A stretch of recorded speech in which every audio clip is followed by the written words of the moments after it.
Hello, hello. Ja? Ja, denk ik wel. Zullen we op... Hello, hello. Ja, maar anders moet je dan even... Ja.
should be working. Testing 1 2 3. Testing 1 2 3. If you can hear me clearly, say something in the YouTube chat. Thank you. Testing 1 2 3. Testing 1 2 3. If you can hear me clearly, say something. And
Hello everyone, and welcome to the first Pro Series game between the Hurricanes and the Seafarers. Hopefully you can hear me clearly. We've been working through some technical things to get this game up and running. Just want to say a big thank you to VCC Cricket. Obviously they were called in at last notice to get this one up. Obviously VRA, fair bit of rain around up there. And, well, credit to everybody, because I know it's been a bit of a mad run, but we've got the games up and we've got two very, very good teams playing in these games for the Pro Series. 4 Pro Series matches over the next 2 weeks. Obviously the beginning of sort of T20 World Cup preparation for the Dutch after a successful tour of Nepal. Good to have them back out here. It's going to be Aryan Dutt with the ball in hand. He's going to be bowling to 2 lefties, so obviously a key matchup straight away for the Seafarers. Looks like it's going to be Musa Ahmed taking the very first ball of this one. Hope all the viewers are well. Hope you're doing good. Let's enjoy a good game of cricket. 2 stacked sides. This has to be the best 2 lineups I've seen in quite some time for a Hurricanes and Seafarers game. So credit to everyone at the KNCB to get this one up and running. We've got the YouTube chat open today as well, so if anyone does want to get any questions in about Dutch cricket or what's going on in the next sort of couple of months here in the Netherlands, be more than happy to answer them as we go on. So we're almost set to go. Ball number 1. Looks like the 2 sweepers, deep backward square leg and a deep mid off. Outfield looks good. Pitch is meant to be pretty flat out here. Here we go. Ball number 1. Tucked away nicely, and that will be the first run in this T20 match. Seafarers winning the Pro Series last year. I'll be looking to repeat the dose this year. Max O'Dowd of Kampong and Scott Edwards of Kampong are the 2 captains for the 2 teams. Scott Edwards captaining the Seafarers and Max O'Dowd at the Hurricanes. So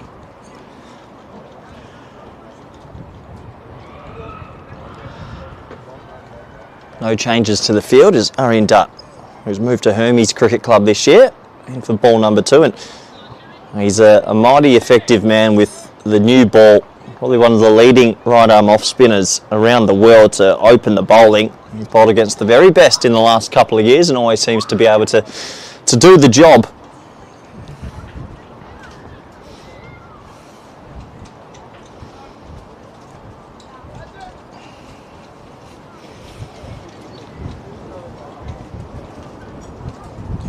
Positive shot there down the ground by Vic, and just another single, so both batsmen off the mark. Always a nice feeling to start the affair, especially if you're an opener. Probably a few nerves out there.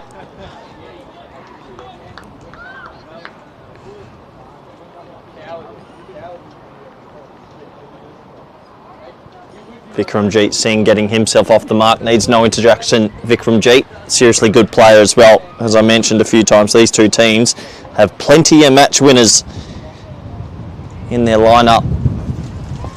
This is a good match-up early though, you'd have to say, for the Seafarers.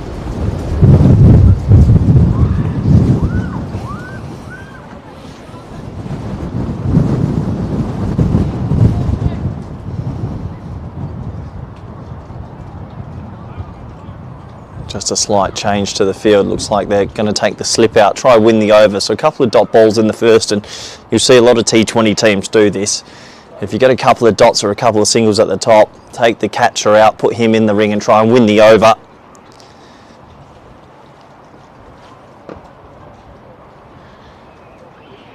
Oh, that is an absolute corker, spinning past the outside edge. I think when they would have looked at the 2 lineups and they saw the 2 left-handers going out there, Aryan Dutt would have been licking his lips.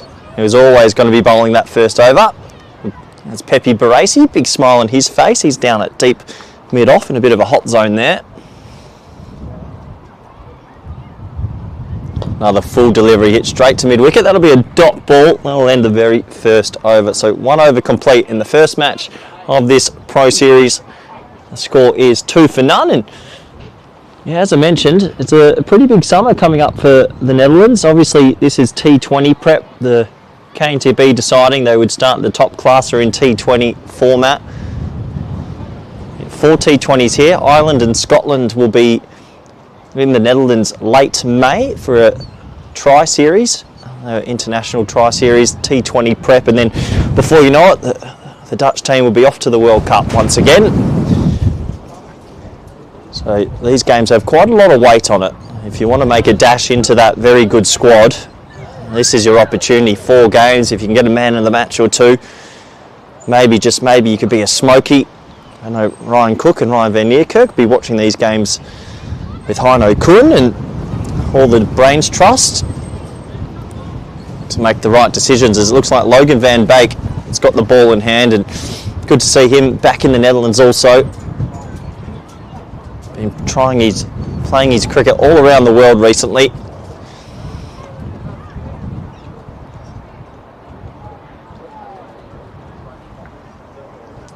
Deep third man, deep backward square, 2 boundary riders. Got a slip in as well. Down the leg side, that'll be signalled a wide. Good keeping there. So Noah Kroos out there in the field. The ball in hand, with the gloves on, I should say. There's very cool conditions in the Netherlands to start this summer.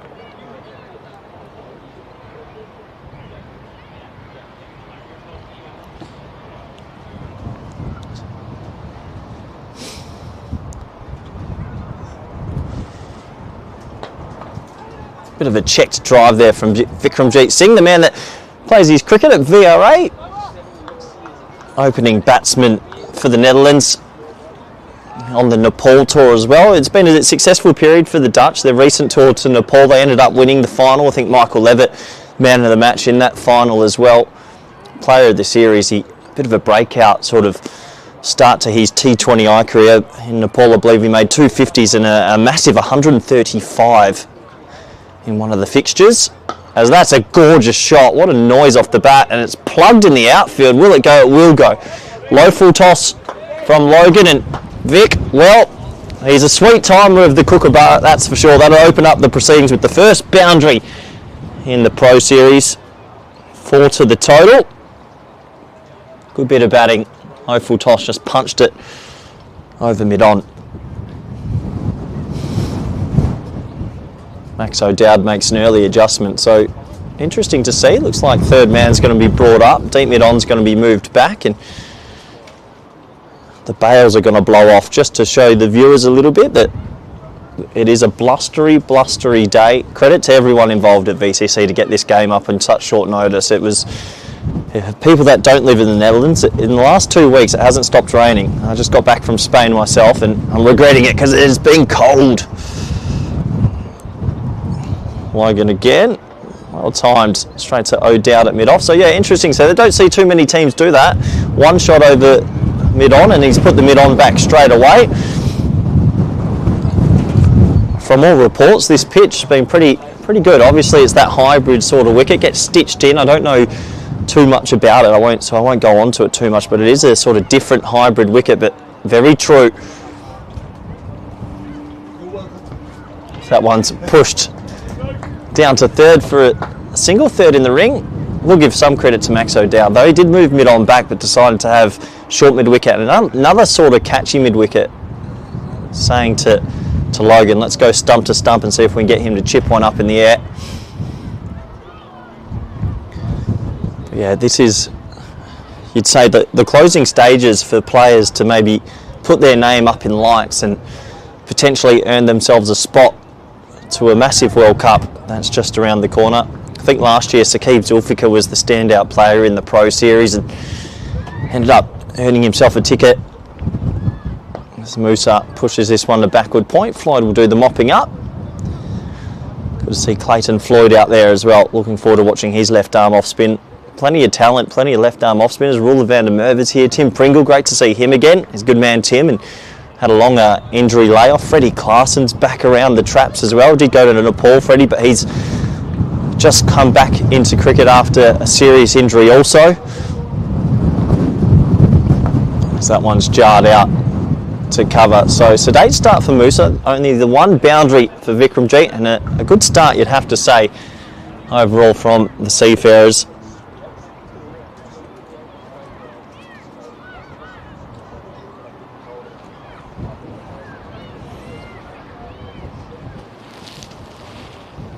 Looks like at the end of 2 the score's 8 for none, so early pressure on these 2 left-handed batsmen.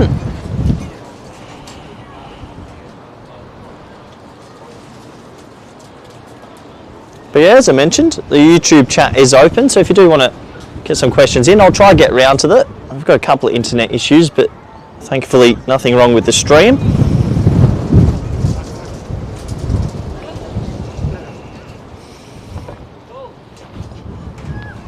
So Ari and Dutt to continue. Hit hard, but not off the meat of the bat, more into the turf. Just another dot ball. You'd have to imagine this sort of sedate start. 8 off the first 13 balls here. Might be feeling a little bit twitchy, these 2 at the crease, and well, Duddy's not the easiest person to get away. There's a bit of a release shot. Pepe Baresi's out at deep mid-off. He'll do the running around, and tight throw in. Good running, good aggressive running. It's been a sort of a staple of Dutch cricket since Ryan Cook and the coaching staff have taken over.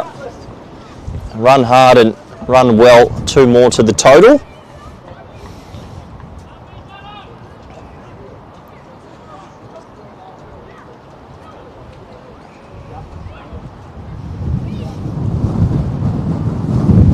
Oh, big slog sweep, and that won't go for 6. Actually, the fielder will overrun it. It'll go for 4. So, thought off the meat of the bat, sounded like it might go the journey. In the end, it's just 1 bounce 4. I think that's Levitt out there that sort of overran it a little bit. Second boundary for Vikramjit Singh, who it sort of feels like he's a seasoned veteran these days. Been involved in the national setup for quite some time, but still very young.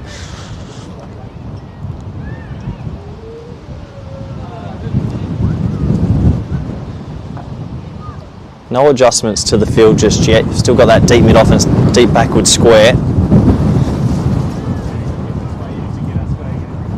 Oh, well, that's sort of gone through the gate. Cross has missed it. Was it a stumping chance? Hard to tell it. Deep sort of mid-off, but 2 byes to the total.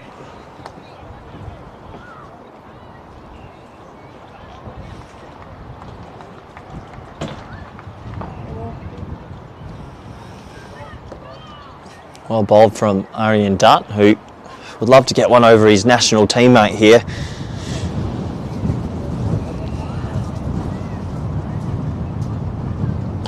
Clipped nicely, big pocket of space. They'll think about 2. They'll have to settle for the 1. It's good fielding out there. So a bit more intent coming into this opening partnership now. Musa Ahmed yet to get going with a boundary for himself. I'm sure he'd love to get one away to stem some nerves. He's 1 off 6. Vikramjit's 13 off 11.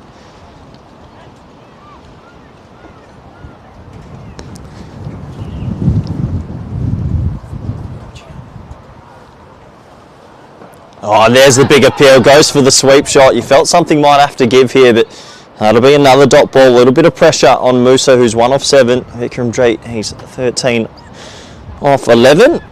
Looks like another over complete. 3 overs down. 17 for none.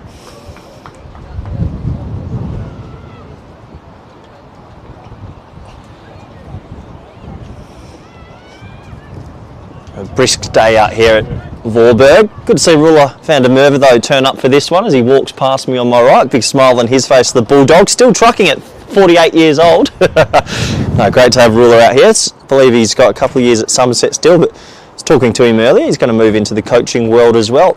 Definitely something that I think Dutch cricket might utilise a bit in the future as Van Baker will continue for his second. Shot. Well, beautiful shot. That'll test this outfield. It has been wet. It has been spongy, and they'll just get 3. Good aggressive running. I think many grounds around the world that would have been 4, but the amount of rain the Netherlands has been going through in April, can't do much about that.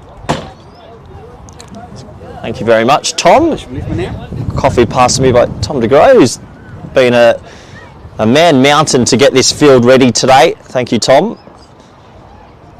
So 3 to the total. Musa's on strike now. Musa's a very good player. Watched him make a class 50 in South Africa in an ODI not too long ago. We know he's got the ability, but there'll be a bit of pressure on his shoulders right now. Needs a boundary. There comes a release shot, play and miss. It's always a tricky sort of period to be in as an opening batter. If you don't get one away early, sometimes it just grows a little bit of pressure on you.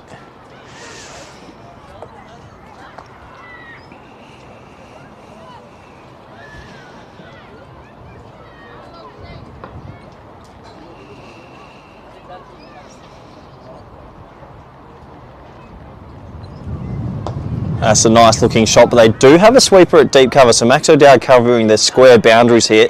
Deep sort of cover point and deep square, and just the one.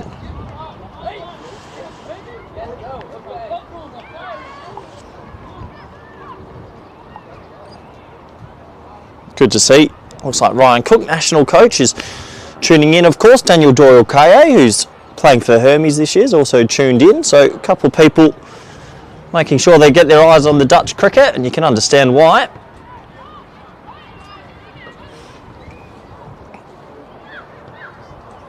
A couple of adjustments to the field after that single. Different feel for Vikram. So still operating with the deep long on, deep backward square.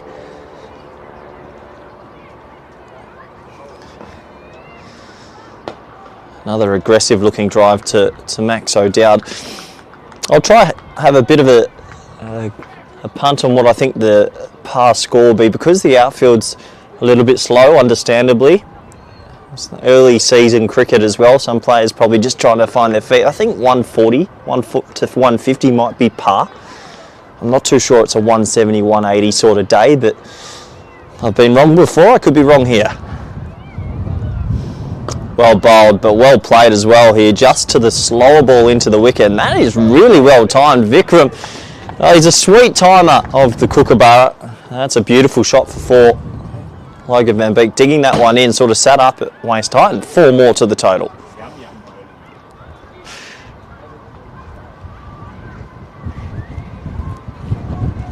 Score trickles on to 25 now. There's one good thing, they might not be going at 10s, but setting a good platform for the rest of that batting order.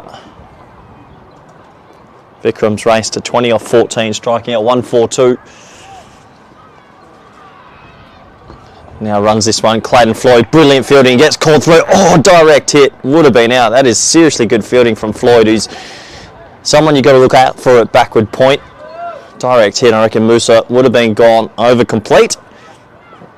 4 overs down now, and 26 for none. Logan van Beek, 2 overs, none for 14. Aaron Dutt, 2 overs, none for 9.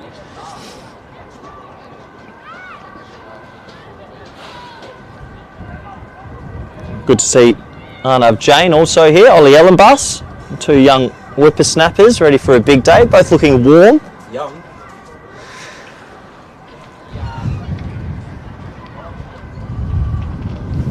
Mace Van Vliet's been handed the ball now by Max O'Dowd. So early bowling change.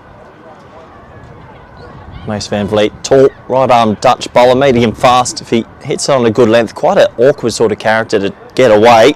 Gets his opportunity.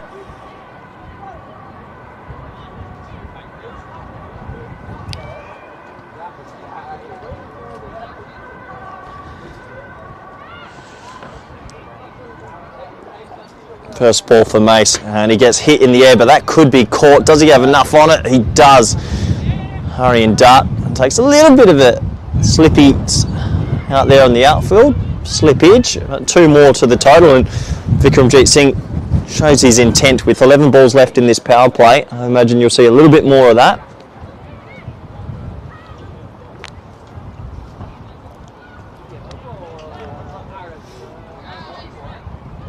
Still operating with the deep cover point, deep square leg, covering the square boundaries. Short, catches up. That is big. That is big, big. That's a huge 6 from Vikramjit Singh, who is really ticking at the moment. I might have said 140, 150. I might have to put that back in the pool rack. He's raced himself to 27 off 16 now. A little bit short on the hip. Just had to catch up with it. 6 more to the total.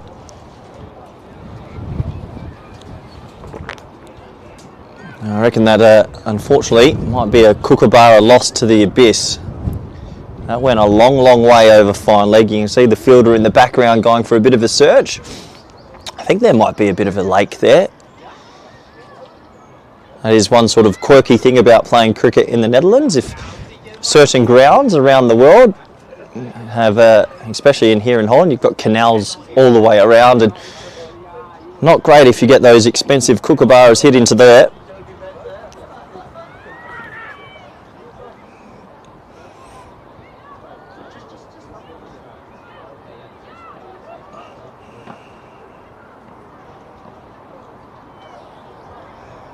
So a little bit of a delay. A little bit of delay as they get that ball back, but it looks like it's been retrieved. It's probably a little bit wet, and they'll make sure they dry that out. But an exciting time for Dutch cricket. I've touched on it a few times already, but with the World Cup around the corner, I know all 22 of the players selected today will be wanting to put their hand up and win a game. Another wild sort of shot. Good bit of fielding from Mace. Direct hit. No. Off the bat, they'll just take the one. Or Vikram will take the two. Well, tell you what, sheep station's on here. Vikramjit Singh slid his bat in, and well, he could be run out here if they really wanted to. They won't though. They'll just take the one, maybe a bit politely, a bit of comedy cricket. So the throw came in, deflected off Vikram's bat. He went to take the second, and if they had taken the bails off, would have been out. But no, bit of sportsmanship, turning down the two after the deflected flow. So just the one. Musa Ahmed back on strike, loves it and needs a boundary. He's an aggressive play. He's just a bit tied up at the moment.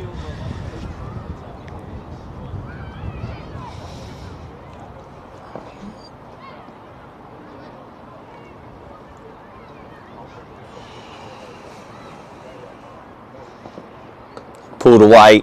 That'll just be a single. They run hard, but just the one for Musa. They've got a good platform here to the Seafarers.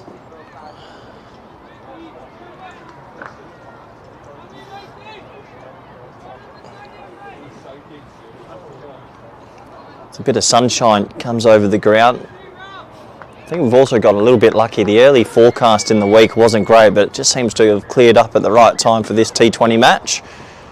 That is a lovely shot. That sounded big, and it goes big. 6 more. That's in the houses. Vikramjit is playing a bit of a doozy here. Looks like he's batting on an opposite wicket to his partner, timing it beautifully. He moves on to 36. And Seafarers, I'll be very happy with this start now. He's 36 off 19. This over from Mace and Vliet has already gone for 16.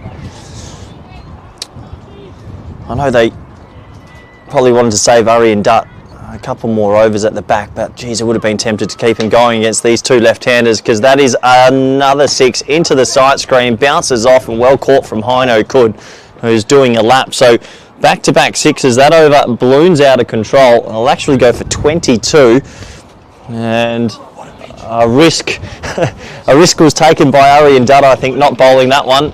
Tom de Groot comes past me and says, "What a pitch!" He's right. It's a flatty. It's not going to be 150, maybe 180. 5 overs complete, 48 for 0. But yeah, I just think with the two lefties here, could Ari and Dutt have bowled 3 out? It's easy to say in hindsight, but obviously went with their gut and didn't pay off there for the Hurricanes.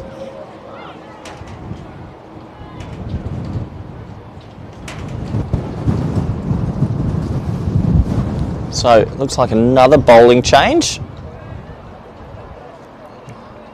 Looking out across the ground, looks like that's going to be Kyle Klein, would be my guess. And it is Kyle Klein. Plays his cricket at RBS. Had a very good weekend to get his team a win. In with his first ball. Bowled. And Kyle pumped up. Absolutely pumped up. And that's what you're here for. Good cricket. Gives the big come on. And unfortunately for Musa Ahmed, just never got going in this one. He has to go for quite a sedate sort of innings. Unfortunately for him, couldn't get an early boundary and never really caught back up. He'll have to go for 3 off 11. And Kyle Klein, who has this happy knack of picking up wickets, he comes on and gets one with his very first ball.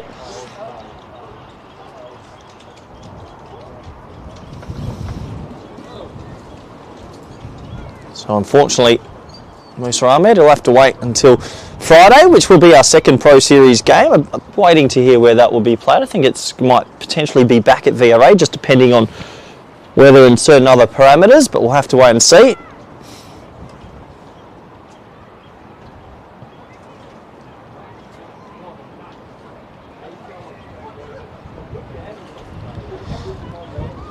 So new man to the crease.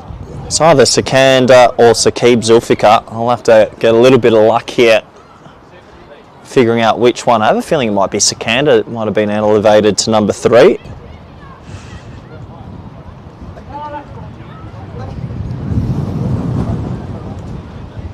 So Kyle Klein with the early wicket. Looks like they're going to maybe put a slip in early.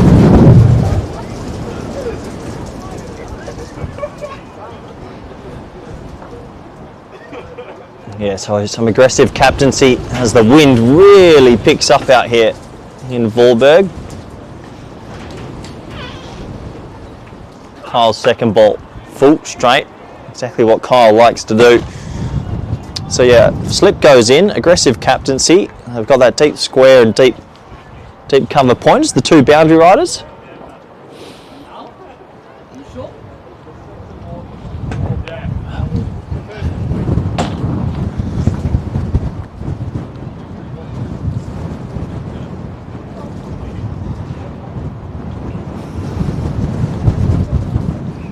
Nice start this from Kyle.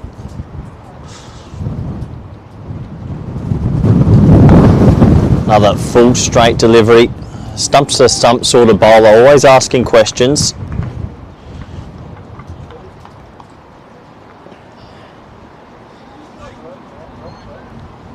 Slip now to go out to mid-wicket, so good captaincy from O'Dowd, been quite proactive so far in this one.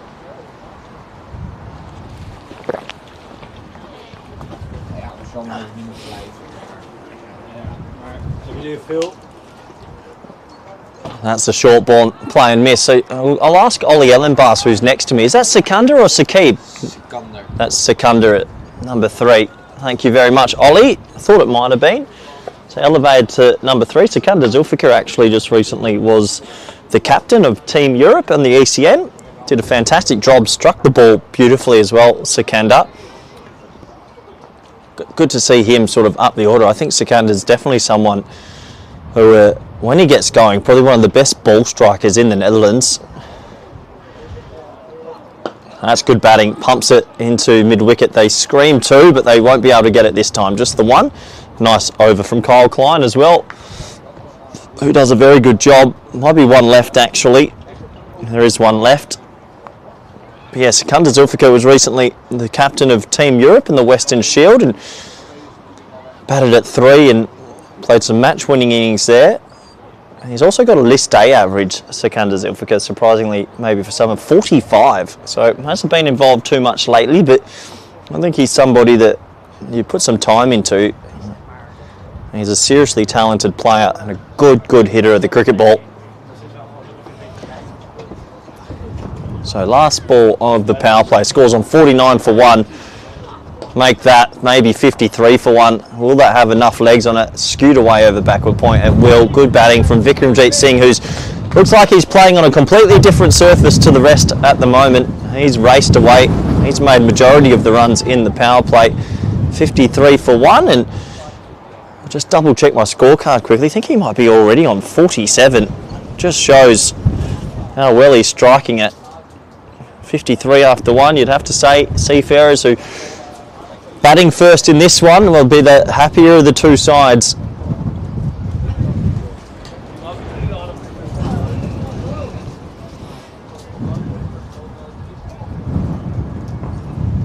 Time for some spin. Looks like young Shariz Ahmed recently turned 21. He's got the ball in hand. I think there's some very good spinners on both sides. Looking forward to seeing how they operate on this wicket. Shariz Ahmed, Duddy, I think Floyd's out there as well, so plenty of options for O'Dowd and the Hurricanes. Shariz, ball number 1, comes down the wicket. Positive intent there from Sikander. Didn't get it out the mean. They'll get through for a single. So 47 for Vikramjit. He'd love to open up the series with the first 50 in this year's Pro Series event. 4 matches over the next couple of weeks.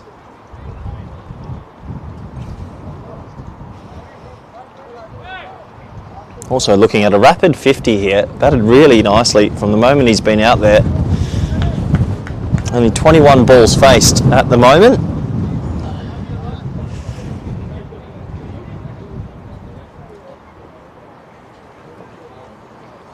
First ball against Shariz Ahmed. Goes for that big slog sweep. Toe ender though. That might land in a pocket of space. Gets a little bit lucky. And they will get back for 2 runs. So it wasn't out the meat of the bat, but they do get back for 2.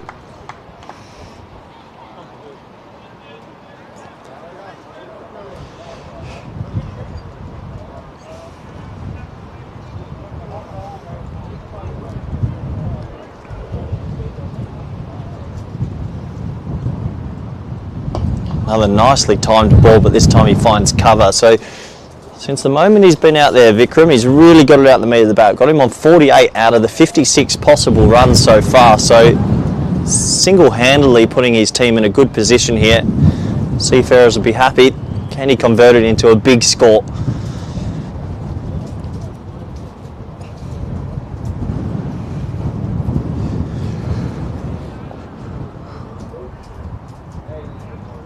Another sweep shot. Toe ender again. That's unbelievable.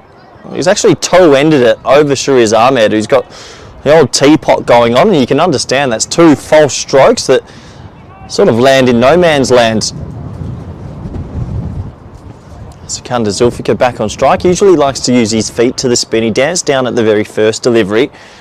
Be curious to see if he does it again.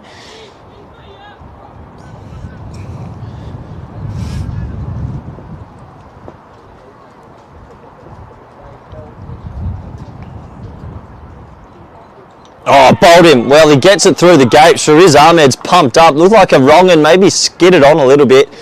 And Sikandar Zulfikar will have to go early in this one. Just try to drop it into the leg side and get through for maybe a cheeky single or 2. But doesn't get it. And he'll have to go early in this one. Promoted to number 3. Doesn't come off this time. He'll get his opportunities later in the piece. And that means Dutch skipper and Seafarers skipper. Also good guy. Scotty Edwards will be coming out at number 4.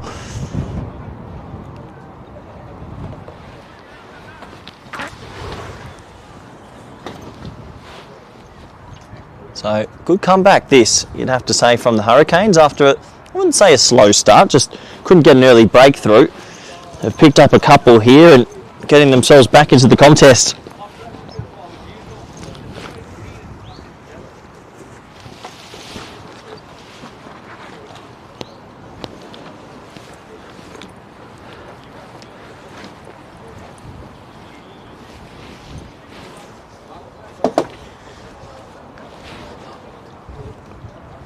So we'll be Scott Edwards coming out to face the last ball. Shariz Ahmed's over. Shariz getting that one to go through on his return to VCC. He's moved to VRA Cricket Club in Amsterdam this year, but will have fond memories of bowling out here in Voorburg.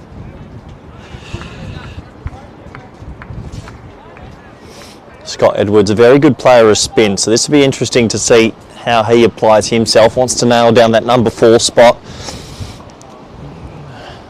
Don't think he'll be starting with anything too funky here though.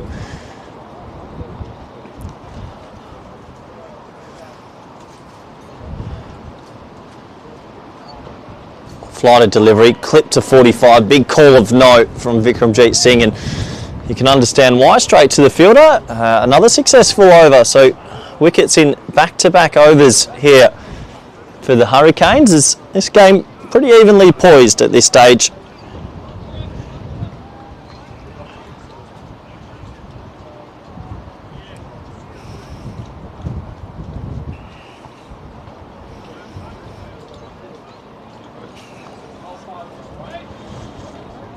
Still plenty of batting to come. You look at this sort of Seafarers lineup. Not too sure how the teams get divvied out, but Roelof van der Merwe, Saqib Zulfikar still in that lineup as well. Ryan Klein can hit a long ball. There's plenty of batting. Arnav Jain, I've seen effective with the bat. So They won't be in panic stations just yet. As Kyle Klein opts to come around the wicket to Vikramjit, tried to tie him up for a little bit of room as that's clipped to mid-wicket, and that's his 50. It's a really, really good innings, and a warm round of applause from the coaches and his teammates. 50 up, and a pretty comprehensive innings considering what's been going on around him. He's got to 50 off 25 balls. The next highest score on that scorecard right now is 3. So single-handedly putting the Seafarers in a strong position. Let's have a little bit of a look at the field that they've got here for Edwards. Mid-off in the ring and mid-on in the ring. They've actually got 5 in the ring to start here. As he clips that one nicely into leg side. We know he's very quick between the wickets, but he'll have to settle for just the single. Be aggressive captaincy from O'Dowd. Obviously, Max O'Dowd and Scott Edwards played a lot of cricket together, so he'll sort of know the angles and areas he'll want to keep the fielders.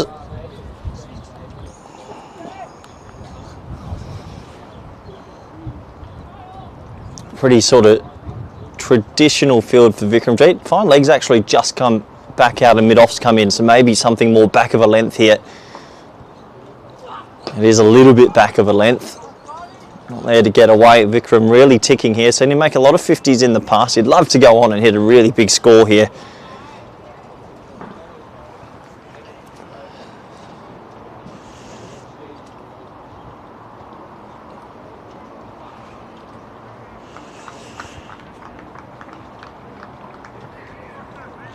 Sounded big in it. So Kyle Klein again. He's done really well here, Kyle. Beats the bat. This is an impressive spell of bowling. Let's remind everybody, when he came onto the bowl, the score was actually none for 48.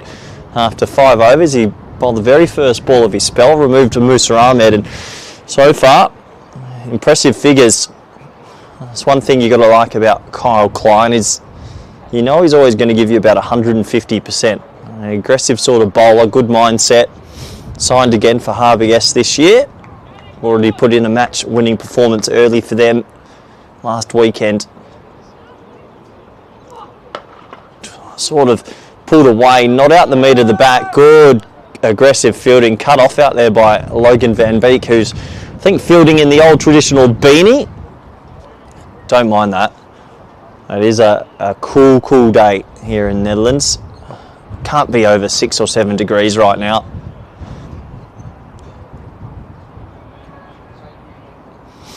So let's have a look here. Kyle Klein to Scott Edwards. Still again cover type, point type, mid-off and mid-off, mid-on in the ring, mid-wicket in the ring. 5 in the ring, saying try and hit us over the top early. Short ball pulled in the air. Big shouts of catch. No, just going to elude backward. Square leg, sort of fine leg region, and that'll be a boundary early to Edwards. Sounded pretty good off the bat. There was a big shout of catch it, but it's in the gap, and 4 to get him going. The first boundary that Kyle has conceded.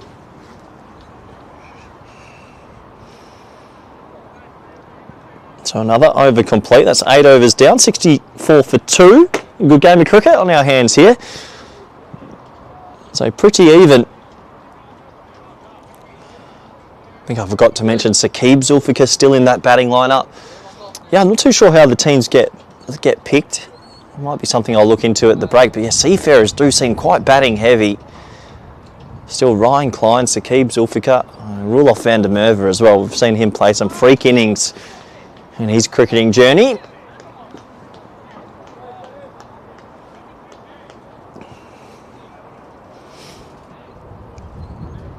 So Shariz to Vikramjit Singh, tried to slog sweep him twice last over. 2 toe enders. This time backs away trying to cut. And Shariz doing a good job here. You just sort of feel tough to tell completely on this angle, but he's bowling stump to stump, changing his pace well and asking the right questions.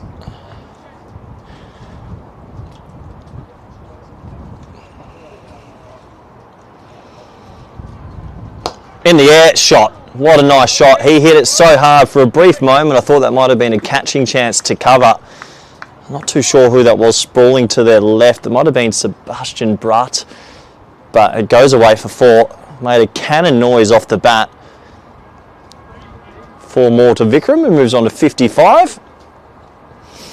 He's got an opportunity here to light up the very first Pro Series game with a big score. There's plenty of overs and he's well set.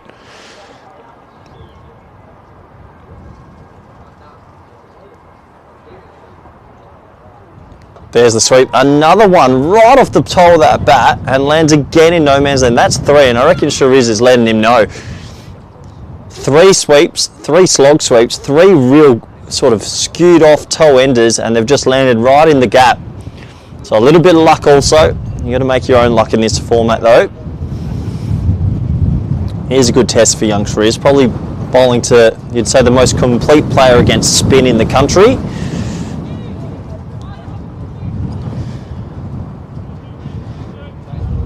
They've got deep backward square very behind the wicket here, and they've got deep mid wicket even more square. So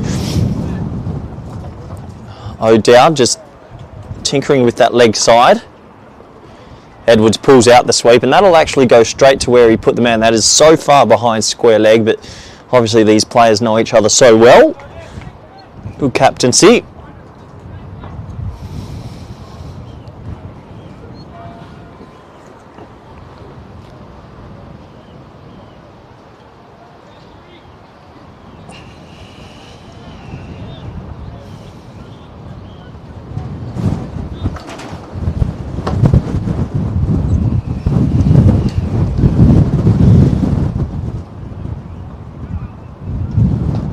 Well bowled from Shariz Ahmed again. 2 full to cut this time. Oh, the throw comes in and pins Vikram in the back. Is there an apology? Maybe, maybe not. These players are pretty fired up. No, there is the apology. Bit of a shake of the hands. Had to throw it though. There was a chance of a run out. Good aggressive running there from Scott Edwards and Vikram. Another run to the total.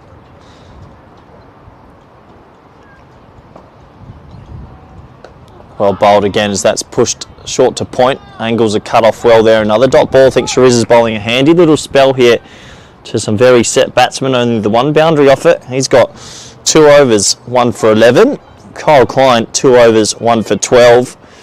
Irene Dutt, 2 overs, none for 9. Van Beek, 2 overs, none for 15. Only Mace Van Vliet, unfortunately, was hit around a bit in his first. Now look, looks like it's going to be more spin as well. This might be the left arm off spin of Clayton Floyd, I believe that is. Clayton Floyd, another player recently played in Portugal for Team Europe. He was at the ICC qualifiers in Zimbabwe for the 50 over stuff last year. Good player, good competitor, Clayton Floyd. Another guy sort of similar to Kyle Klein, will give you 150%, run through a brick wall for you. I think very talented with his left arm off spin. He's a crafty bowler. Got a couple of tricks up his sleeve, and he could start with the wicket. That's cut away over backward point though, and they should get 2 here. Well, good throw comes in. It is a very good throw, but they'll still get back for 2. So nice shot from Vikram as Floyd starting around the wicket to the left-handed batter. Obviously maybe wanting to slant it across him and not let him work with the natural angle.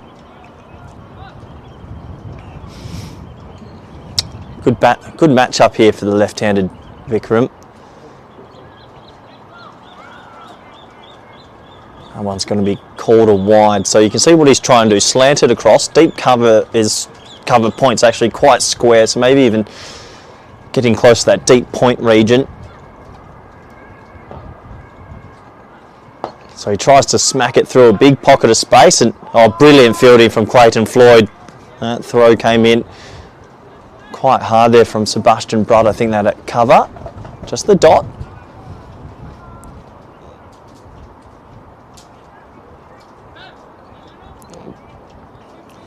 Slight adjustment to the field. Looks like backward squares being moved even more behind.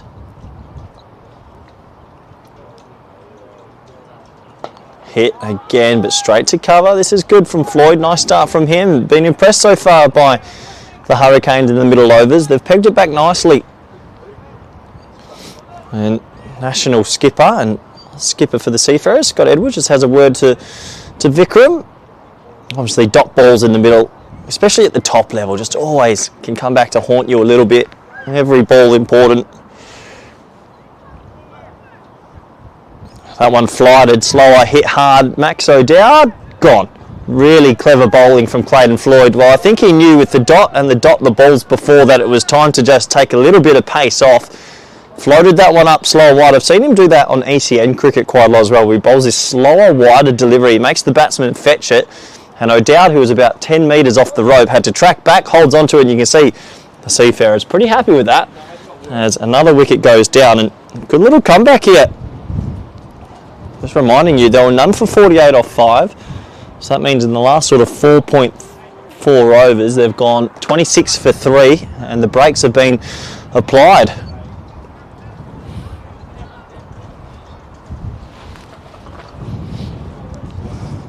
Commendable innings though from Vikram G.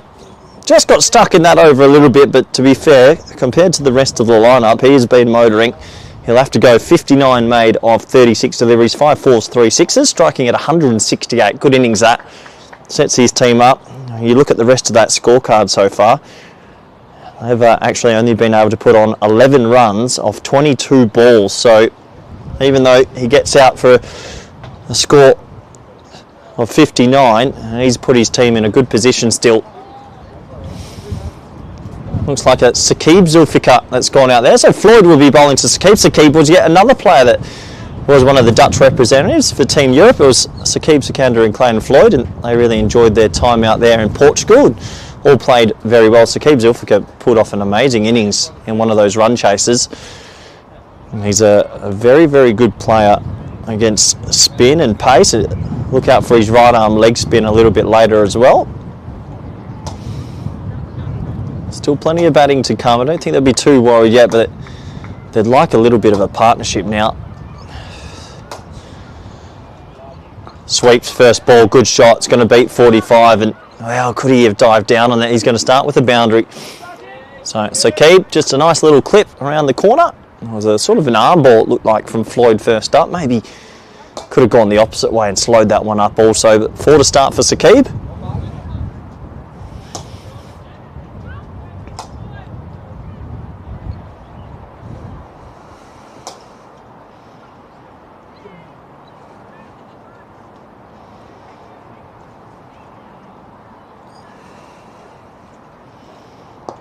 Nice shot as well, clipped away through backward square. So Saqib comes out and starts his innings quite well, the 4 and a 1.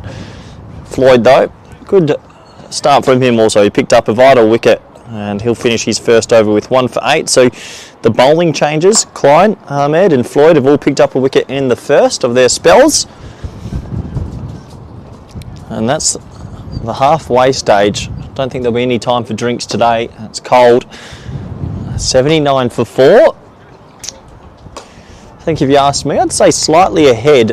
I'd put my eggs in the Hurricanes basket actually after a slow 5 overs to start in their match. They've brought it back really well here. 4 wickets as well. They'd love to burst through.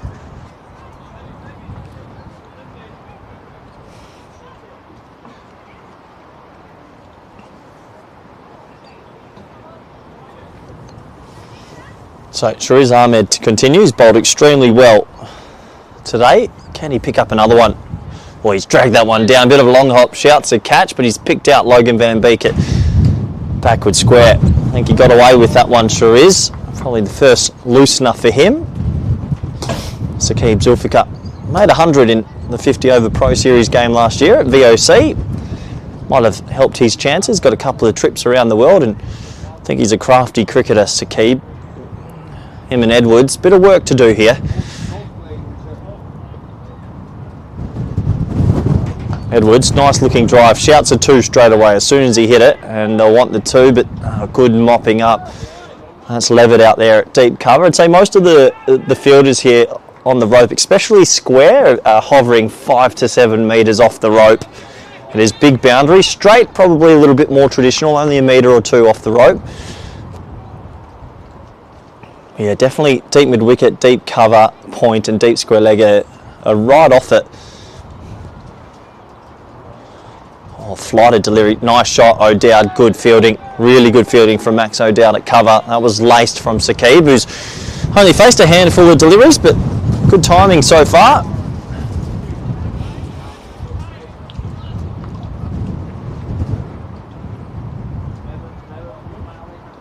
Another flighter delivery and just punted back this time to Shariz.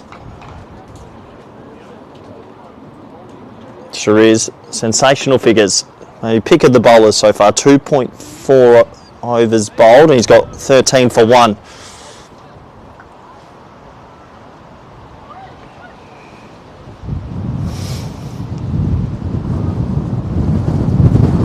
That one a little bit flatter. That's a really good call from Scott Edwards, who sneaks through for a single that probably wasn't there.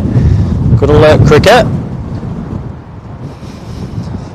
Still got Arian Dutt with a couple of overs up the sleeve, Logan Van Beek as well. So there's options there for the Hurricanes.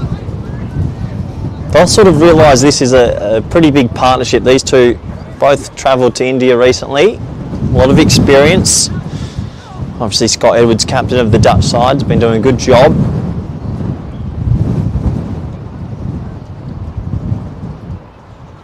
Full delivery, comes down the crease and tries to whack it through sort of mid-wicket to get a 2, but a bit squarer than that. Can only get the 1, and Shariz Ahmed, sensational little spell so far from the young maestro. He's bowled 3 overs.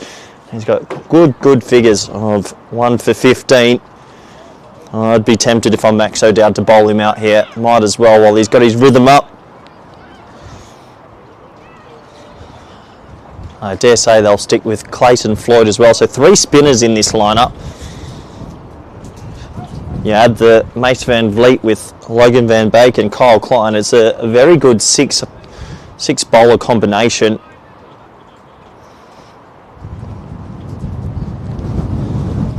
You look out on the other side, you're going to see Tim Pringle.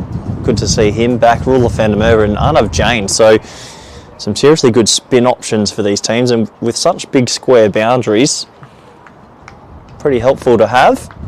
As Floyd will come on to bowl his second.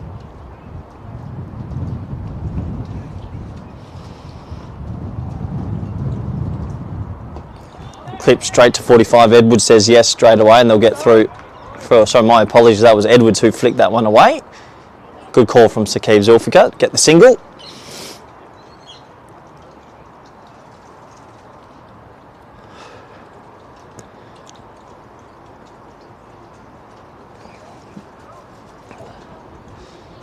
Nice drive, really nice drive into a pocket of space by Saqib Zulfikar, and Edwards, oh, he can't get back for 2. Great fielding. I think that's Shariz Ahmed who motored to that ball at deep mid-off.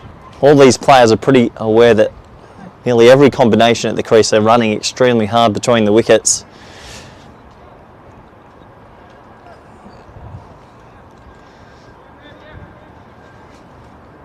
So Edwards on strike, versing Floyd. That deep backward square and that deep mid-wicket, both extremely square. Big hole in mid-wicket if he can come down the crease and get that bottom hand through the ball. Reverse time. That's obviously something else for Hurricanes to be wary of. They've got, I'd say, short third, Arian Dutt, pretty far behind as well. So liking the field settings here from the Hurricanes. Trying to slow down the Seafarers skipper. And this time a mistimed drive out to deep mid-off. So this is very, very good from the Hurricanes. Good defensive bowling in these middle overs. Floyd's bowled a good little spell here as well. All the bowlers contributing. It's a bit of a peculiar scorecard really. Vikramjit Singh 59 off 36. Every other batter just hasn't been in full flight just yet. It's a nice shot into that mid-wicket hole. Edwards will come back for 2. He's rapid between the crease. Good throw though, could be trouble. Oh, and big appeal as the ball gets spiked into the ground by Floyd, who thought it was out. That brought out a full-length dive, but it would be 2. Good aggressive running from Edwards. 2 more to the total.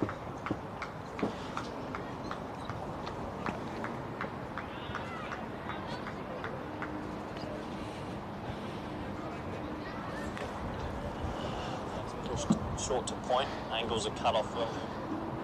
This is bowling a handy little spell that some very set batsmen over the 1 down, but I think he's got 2 overs, 1 for 11.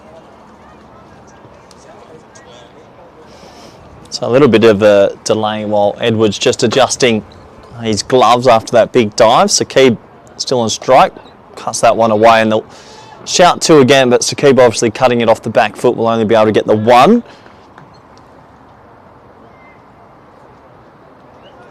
And another over complete, so Floyd getting out of that over okay. They're not giving up too many at the moment.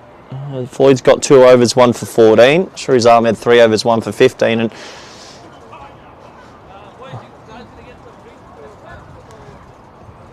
looks like it will be a bowling change actually. Looks like Sebastian Brutt is going to be given the ball here.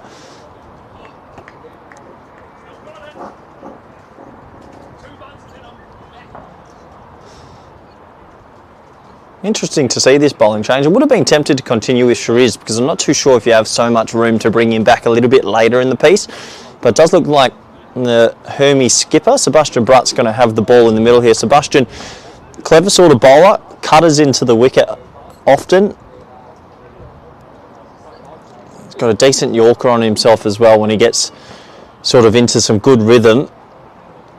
He gets his opportunity here, and I guess that's also about the Pro Series. Need players to have a crack and show the national selectors what they can do. So his first delivery, and I guess that one wrong. Umpire says that's just below waist height, so that'll be a single. Saqib Zulfikar looking at square leg. I think he wanted that to be called a no ball, so did Edwards, but just 1.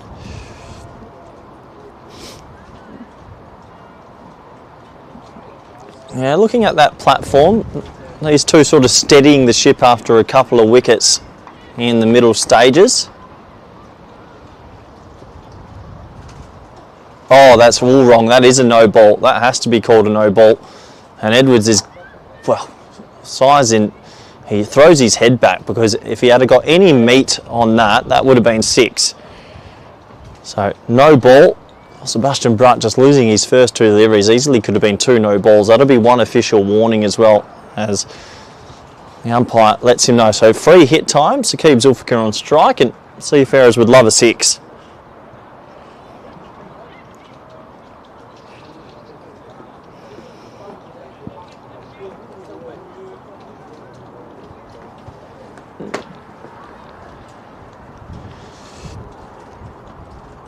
Shot down the ground. Does he have enough of it?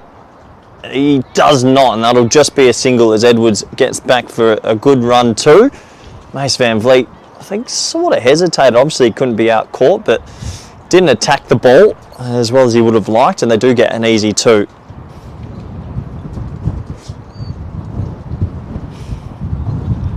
Well, these 2 players now, 14 and 11, ticking along here.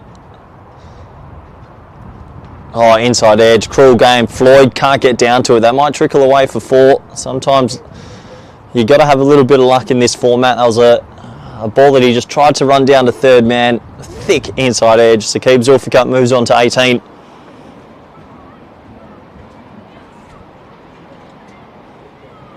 These 2 putting together quite an effective partnership. Vikramjit Singh was dismissed on 74 for the total of the team. So 24 runs already between these 2.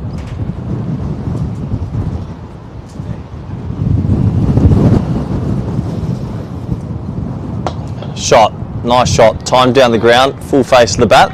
Mace Van Vliet does the mopping up, just the single.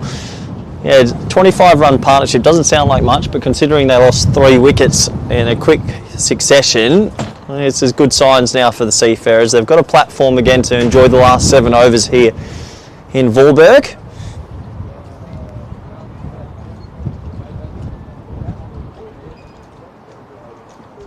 That one pulled away from Edwards, but not out the middle of the bat. That'll bring the 100 up as well. Good comeback this over from Sebastian Brutt after just couldn't get his rhythm the first 2 deliveries. Bowled an okay over here.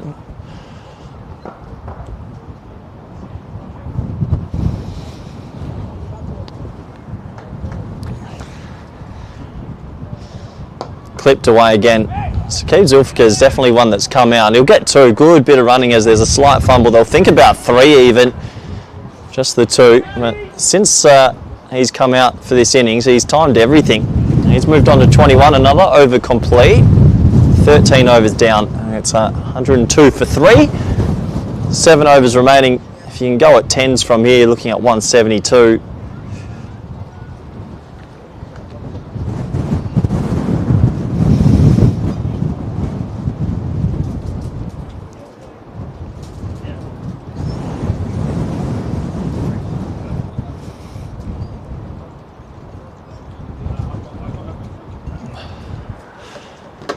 So it looks like it might be another bowling change. Bowling change galore out here.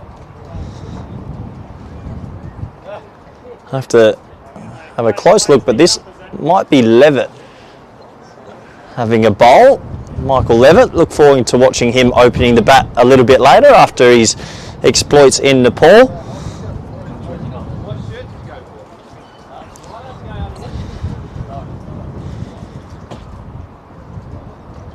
Yeah, it is going to be Levitt. So a bit of right arm medium with a couple of different changes of pace, and Edwards pushes him to mid-on. Max O'Dowd is loitering off the mid-on boundary, just a single to Edwards.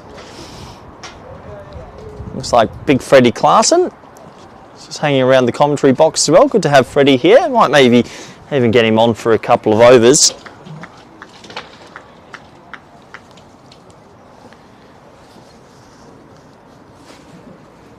That one pushed into the offside, quick one, and Logan Van Beek with the throw. They'll get two here if they're quick, and they are. Shariz Ahmed does the backing up, but they'll get two. And let's just do a quick little audio check to see if Freddie Clarson's here. Freddie, how are you, Fred? I'm good, Corey. How are you, mate? Yeah, I'm very good, Fred. Good to see you again. Yeah, it's good to be here. Good to be here in Vorburg. These two putting together quite an effective partnership. Vikramjit Singh was dismissed on 74 for the total of the team. So 24 runs already between these two. Well, let's hope we can hear you, Freddie. I don't know, but we'll find out. Anyway, big Freddie Clarkson, how are you, mate? And good to have you back. Yeah, it's good to be back. It's good to be back to part of the Pro Series. Haven't played here for a while. Short ball shot. Yeah, nice shot. And yeah, that'll go for six. And Freddie, since Saqib's come in, there was a little bit of a wobble. 3 wickets for 20 runs, but Saqib's come in. He's timed everything beautifully, hasn't he? Yeah. They've already put on a nice partnership, I'd say. Scotty's going quite nicely as well. Big on the running between the wickets, which we've already seen. It's pretty good.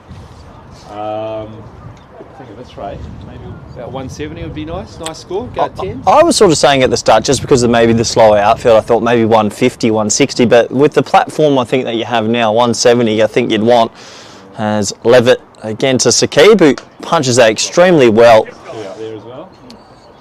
Yeah, 2 more. Freddie, use your outside voice, Freddie. Freddie, tell us, how you been? How's your back been? Because it was good to see you back in Nepal after a long time out with the side strain. You're back, you're alive, you're playing cricket, and you're loving it. Oh yeah. Good to be back. I've only played those 2 games, to be fair. Haven't played any red ball cricket in England. Sort of got my focus on the white ball stuff coming up, which is big, sort of 3 months. And so Levitt goes in there. That's clipped away. Fine. I won't run away for 4. It's a good stop. Oh no, it's gone for 4. So 4 more to the total there. But yeah, no, it's going well. It's going well. I'm excited to get out today. As I say, I haven't played a game since Nepal, so a few nerves. Yeah, that's good though. Nerves are good. Yeah, 100%. Gets you switched on. She's a little windy, but I think I'll be bowling to the wind today. Yeah. It'll be a bit of a challenge, but so it'll be good. When you went back after the Nepal series, has it been mostly some work in the nets and trying to get the body at 100%? Yeah, bowling out in the middle and things like that, which has been good. I mean, the 4-day stuff has sort of been running drinks, so I can always bowl, start a play, and at lunchtime and things like that, working with our new bowling coach over there, Robbie Joseph, which is good, going through and just, do a few technical things. But I'm really looking forward to playing because you kind of... Nice shot from Edwards. Screams 2 straight away. Good fielding out there. Oh, Levitt with a little bit of a fumble and that. Yeah, Scotty loves that too there. Yeah. Oh, he wants another.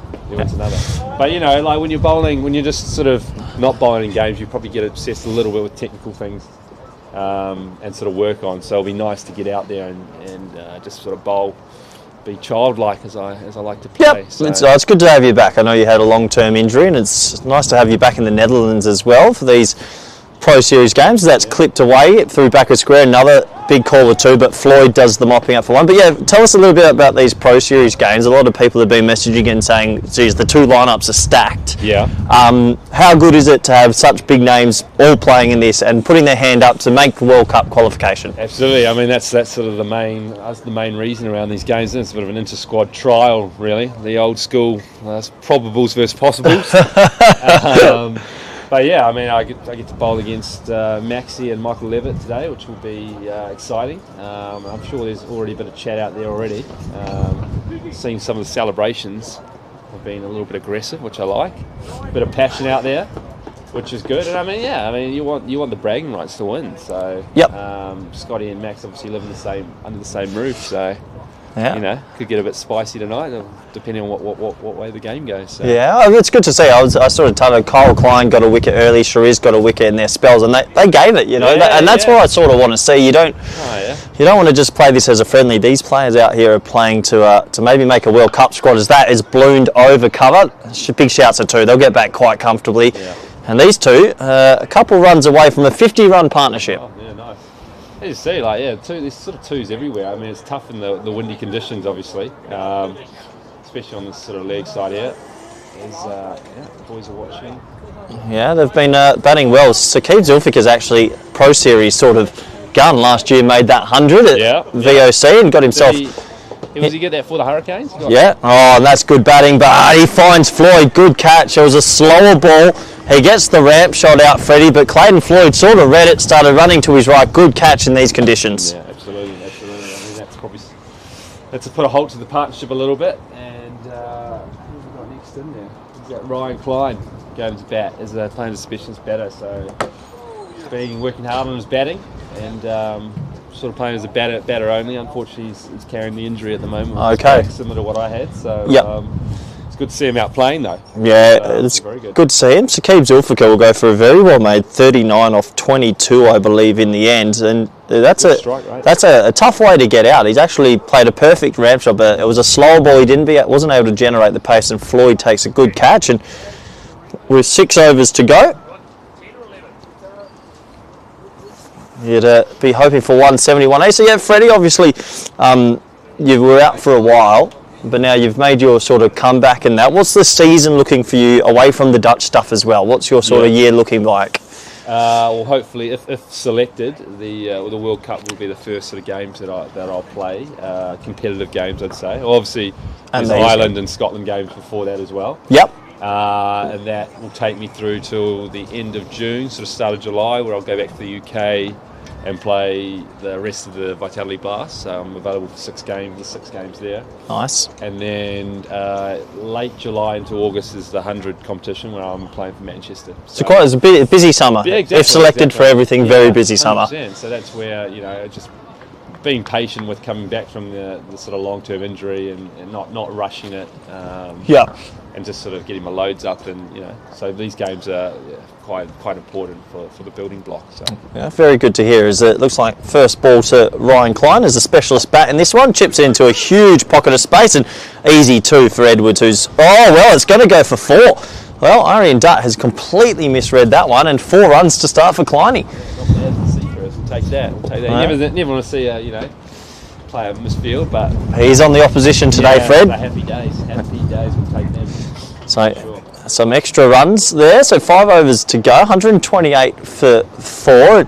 Yeah, so tell us about this little period then. You're in Holland just for this week, or is it you go back? So you're going to be doing a bit of back and forth, or how does it work when you're busy in both countries? Yeah, I think so. I'm here for these 2 games. Availability, I don't know for the second 2 Pro Series games. It's sort of find out about that later on, and then Ireland and Scotland games I will be available for, so hopefully I can make the selection for that, but so we go.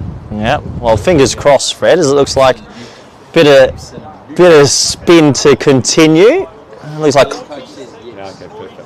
looks like a few nice words from Ryan van Niekerk, who's next as well. Who's this coming on to bowl, Fred? I know your eyes are sometimes better than mine. Have they gone back to Floyd here? Floyd. Yeah, so only the 1 over for Levitt.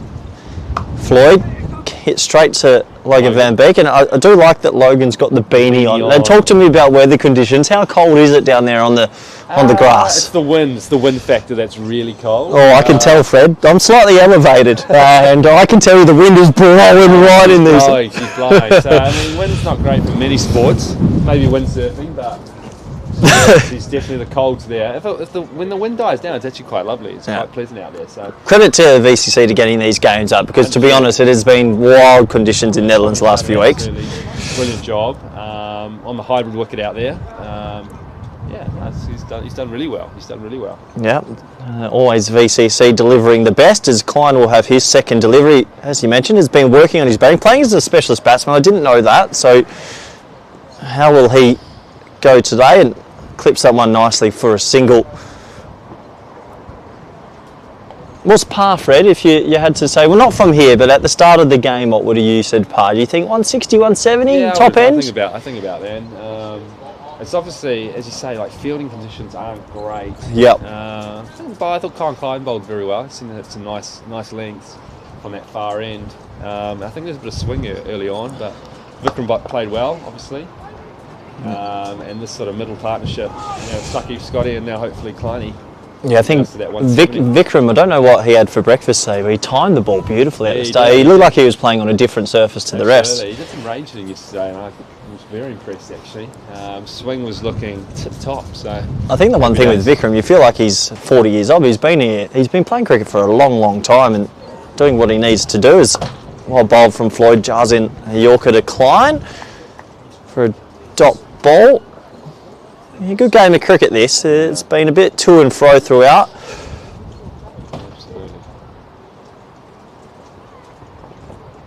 Floyd again cut down this time, and big shouts of push from Edwards, but you just imagine that'll be a single. That's definitely something that I think everyone's noticed, the change of running with Dutch cricket maybe compared to 5 years ago. It seems like every player gets the message now. If you don't run hard, you're just not getting in there. Yeah, Scotty's big on that one. Obviously saw it in the World Cup qualifiers to get us to India.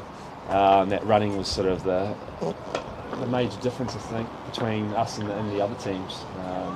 Sort of West Indies game absolutely killed them. Yeah, it's sort of a controllable that if you're just with the right attitude and the right mindset, you can always poach a couple of extra runs as that over comes to an end. And another good over from Floyd, not too bad in the end. I think that's 16 overs gone, 133 for 4. Floyd has very nice figures of 19 for 1. Beautiful. I have to leave you now. 4 overs to go. I either have to put pads on or go and prepare to bowl. Just before you go, last question from me, Fred. How's the batting coming along? Because I saw you play a ramp shot a few years ago on the NatWest in the group chats, and are we expanding from there? I'm in front of the wicket now. I'm looking to hit straight, I think, these days. Use the long levers. I always believed in you when I promoted you to number 5 versus Excelsior. It's a few years ago now. I'd hope if I got the opportunity again, I'd make the most of it, which I didn't. But anyway. Thank you very much, Fred. Thanks for coming on and giving me some company. Yeah, mate.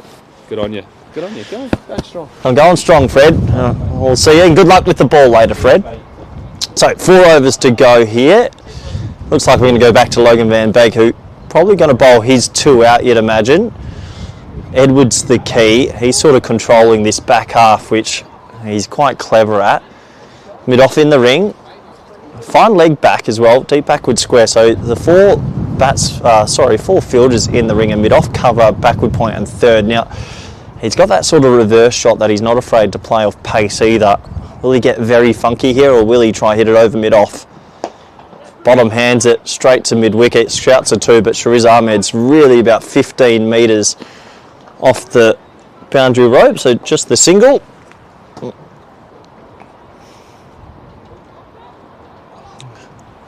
Saqib Zulfikar's innings, 39 of 22. It really was special, I think, coming in at that time. Edwards has got himself to 20 off 19, Klein 6 off 4. So 23 balls remaining. If you happen to go to a ball here, you get yourself up to 180. Short ball, absolutely laced. Well, Ryan might have been thinking this could be short. Him and Logan Van Beek, teammates for VCC back in the day, but he read that one perfectly. And that's a lovely shot time, maybe one of the crisper boundaries we've seen in the innings. And he's got 2 boundaries early. That'll make him feel pretty comfortable. So 138 for 4. I'll come second too. 180. Definitely on the cards now, especially with a big finish. Kleiny hit bombs ready. Kleiny already on 10. It's nice to see Fred saying that he's been working on his batting lately and gets a good chance here to really show what he's been working on. Full delivery, toes it, shouts it 2 and Edwards will come here. He's quick between the wickets, a good throw, he'd be out though, no. He does get back for 2. This is what we were just talking about, players being able to poach some extra runs that maybe some other teams or other nations don't. 140 up.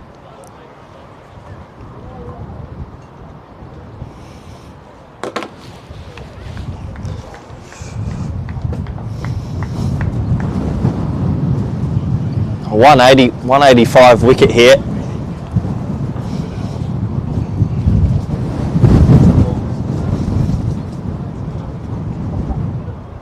Oh, no ball. Been called a no ball straight away as Klein hits it out to deep mid wicket where there's quite a gap and they'll get back for 2 more. So a couple of extra runs given here. That hurts. So 2 more to the total. Ryan's come out, timed the ball brilliantly. Similar to Saqib and Vikramjeet, those 3 really have stood out with their timing. But a no ball signalled for front foot. And it's party time for Ryan Klein, who gets an opportunity here with the immunity cloak.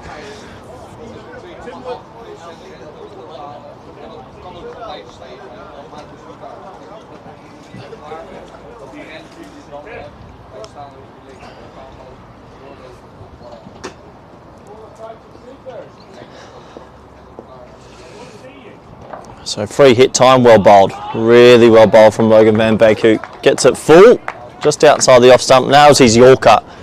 Just a dot ball. Klein already raced to 14 off 8.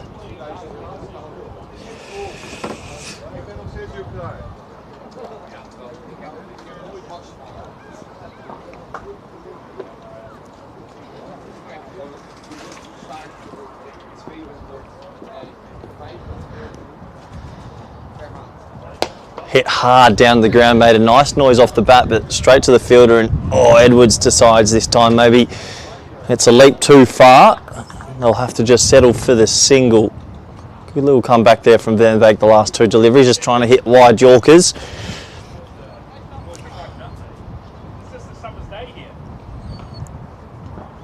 Almost on 150 now.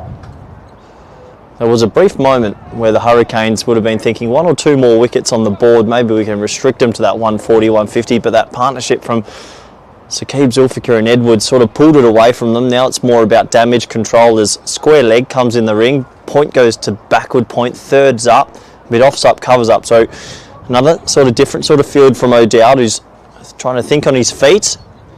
That's driven nicely straight to O'Dowd, good bit of fielding. He's been able to keep that one to a single. Brilliant fielding from Max, and Logan van Beek, I think just a finishing of that over quite classily, just bowling a wide of off stump, a couple of dot balls, couple of singles, and pegs that over back nicely. So 145 for 4 after 17, 18 balls remaining.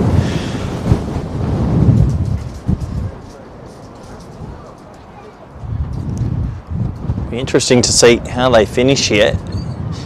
Looks like Arian Dutt will come on and bowl some spin at the back end now. Usually I think many players and teams around the world wouldn't risk their right arm off spinner late, but obviously they're not afraid to do it. He's a clever bowler. He's a good bowler under pressure as well, I think, Arian Dutt. Bowling so many overs in the power play, you'd imagine he'll feel pretty comfortable bowling a couple of overs at the back end with the field spread. 3 overs to go. So he might bowl his 2 out here. Logan van Beek's probably going to bowl the last one from the clubhouse end. Traditional field set at the moment. Edwards, he backs away and cuts it nicely out to deep cover. Just a single. Looks like Ryan gets his opportunity. He'll look to take this on. There's still some wickets in hand. It really is that sort of time now where Seafarers can throw everything at it. Nothing to lose. They've got Roloff still in the lineup and a little bit of extra batting.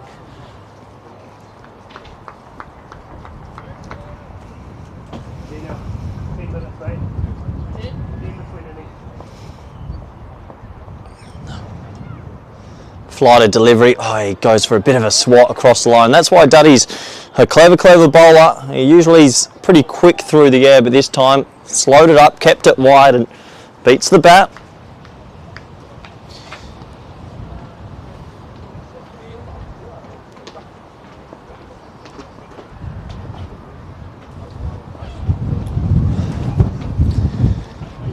Again, oh, he's bowled him. Well, I thought he beat the bat, but in the end it cannons into leg stump. That one was a bit quicker, and just seeing Ryan Klein sort of gesture at the speed of that delivery.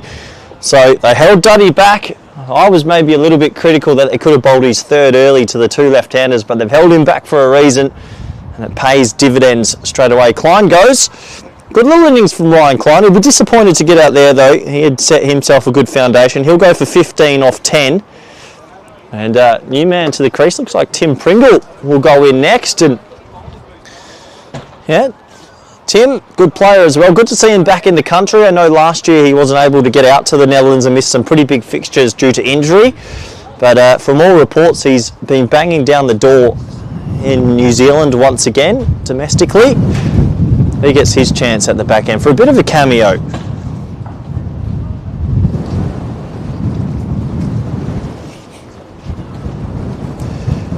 Having a quick look at the figures, Dutt's bowled 2.3 overs, 10 for 1.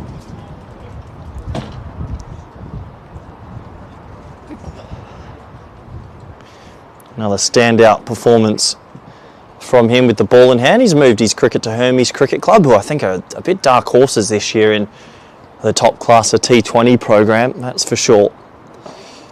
So Pringle's first ball of the Pro Series. Oh, big inside edge. They'll try to get through for a single. Direct hit's in trouble. They'll just settle for the single. Big inside edge saved him there. Good call from Edwards. Yeah, I wonder what Scott's thinking here. Is Duddy the type of bowler that he can get after and do something funky? Maybe not a bad option for a bit of a reverse sweep, where it's more of a lap sweep. Use the pace.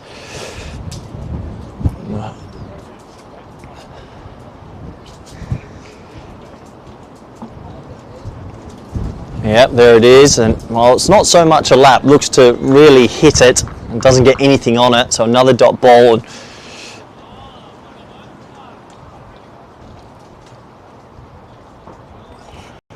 Edwards, he's been there for a while, he's going at a run of ball, only the 1-4, I think he'd like another 1 or 2 on his total. Top over this for Murray and Dutt. Full, gets that slog sweep out, just not getting that one out in the middle, and will only get a single, so a very good over once again from the Hurricanes, who every time they seem like their back's up against the wall a little bit, they're able to just peg it back with a good over. 148 for 5 after 18, and with 12 balls remaining, if they can keep this total to 165, maybe 17 off the last two, I don't think they'll dip their heads. I think they'll be pretty confident. Max O'Dowd, Michael Levitt, expect to see those two at the top of the order. And there's some good players on their side that will fancy themselves chasing this down. Wes Baracey, we haven't mentioned too much, but we know how good he's been with the bat over many years. Shrees Ahmed's always working on his batting, as is Kyle Klein, Logan Van Beek, Sebastian Brutt. There's enough out there. Noah Kroos as well. They'll fancy chasing anything around 160, 170 down.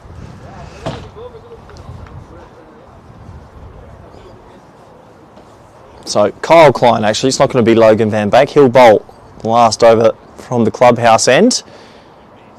And that's going to be signal to wide. Looks like he adjusted a bit too much to Edwards jumping outside the off stump.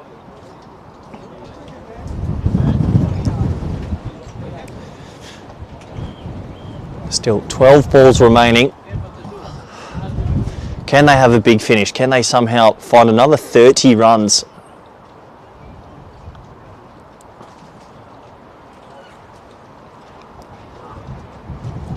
Well bowled, play and miss. So dot ball,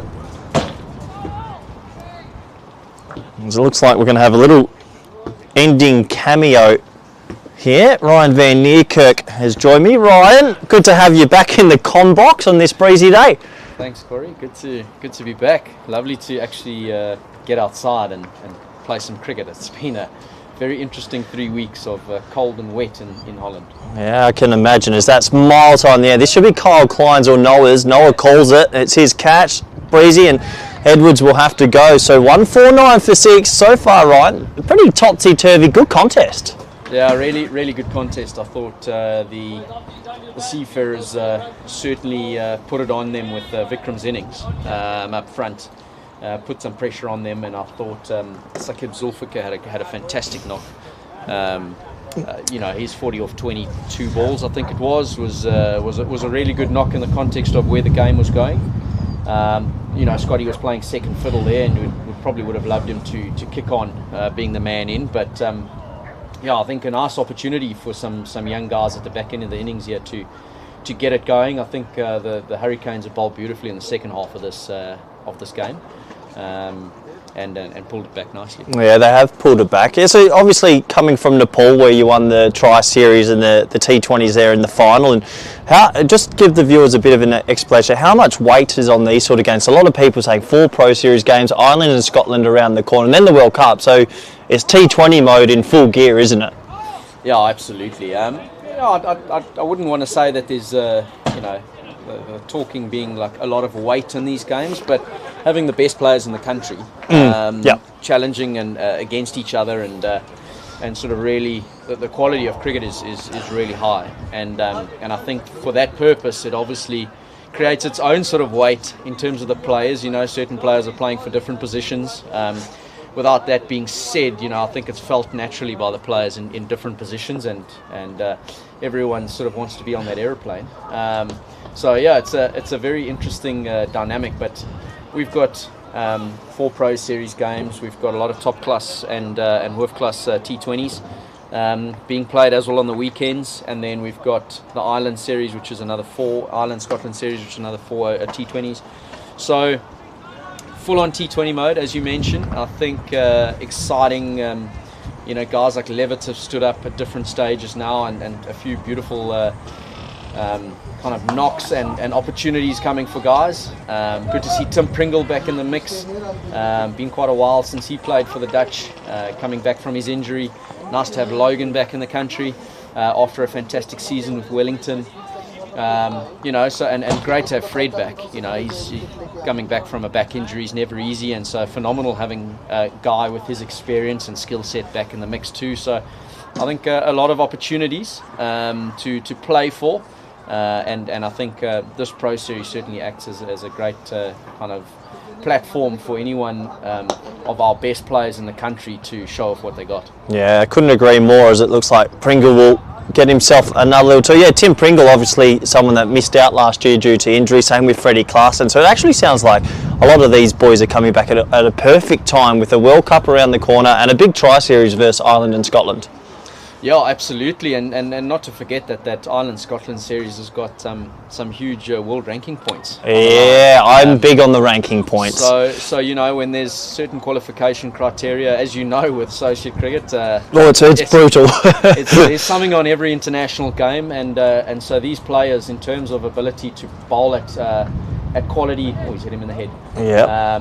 The ability to bowl at quality players and the ability to face quality bowlers is second to none to get this practice in and put yourself in a position to really be consistent by the time the World Cup comes around. Yeah, I couldn't agree more, as they'll just check on Tim Pringle. There, looks all okay, but just a normal concussion test, as that one sort of skimmed off his helmet. 155 for 6 after 19. Yeah, so just to maybe let the viewers know a little bit, obviously when you first came on air you were just saying good to be outside. What's been going on inside? Because I know that a lot of indoor trainings with the weather, of course.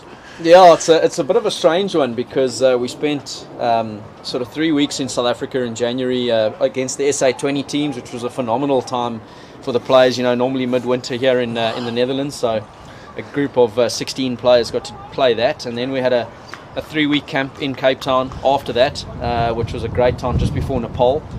So more outdoor time, and then we had a month in Nepal where we played ODIs and T20s. And so, you know, everyone was eager to continue that trend, and I arrived in Holland to set up the next piece of training, and I haven't seen a blade of grass in 3 weeks. It's been no warmer than sort of 8 degrees Celsius in Holland, and raining, and so we've had to be very kind of smart around how we build our trainings in the indoor centres and get some fielding done. The players have been fantastic in terms of how they've adapted, and just I think it's almost become normal in European cricket how guys adapt, and they get used to the cold, and they just train really well indoors. I think the intensity and kind of the stuff that they've done has been fantastic. So, but yeah, for guys to get out and really kind of test their skill sets, it's one thing bowling indoors at your wide holes and your heel yorkers, and then your slow ball bounces and things like that. But and facing that too. But it's another thing coming out here and doing it under pressure. So these 4 games really valuable, and lovely to see what guys can produce. Yeah, as it looks like Mace Van Vliet will bowl the last. Yeah, it's probably one thing that a lot of the sort of teams from colder weather countries just have to find ways, don't they? But nice that you guys have been going to around the world and plying your trade. It's another big year. What's your thoughts on the World Cup in the Americas as well? Will it be your first time out there? It will be indeed. Playing in America, we as the Dutch national side, we're quite fortunate in our scheduling. Actually, we get to experience both. We play 2 warm-up games in Miami. Well, that's not too bad, is it? Sorry to interrupt you, that one's just a single down the ground. I didn't know you were playing in Miami. I might go check my agenda there. I might have to come out for that one. So we got 2 warm-up games in Miami, and we then head to Texas, play there in our first fixture, and then we play South Africa in New York straight after that, and then we head to the West Indies, where we played St. Vincent and St. Lucia. So those 2 fixtures. So we as I said, we get the best of both, whereas other teams might be playing all their fixtures in the West Indies or all their fixtures in America. And tell us your thoughts. I've got my own thoughts, but I'll let you say it on your draw. I think if you had to look at it, the teams that we've played, especially in the last 3 years.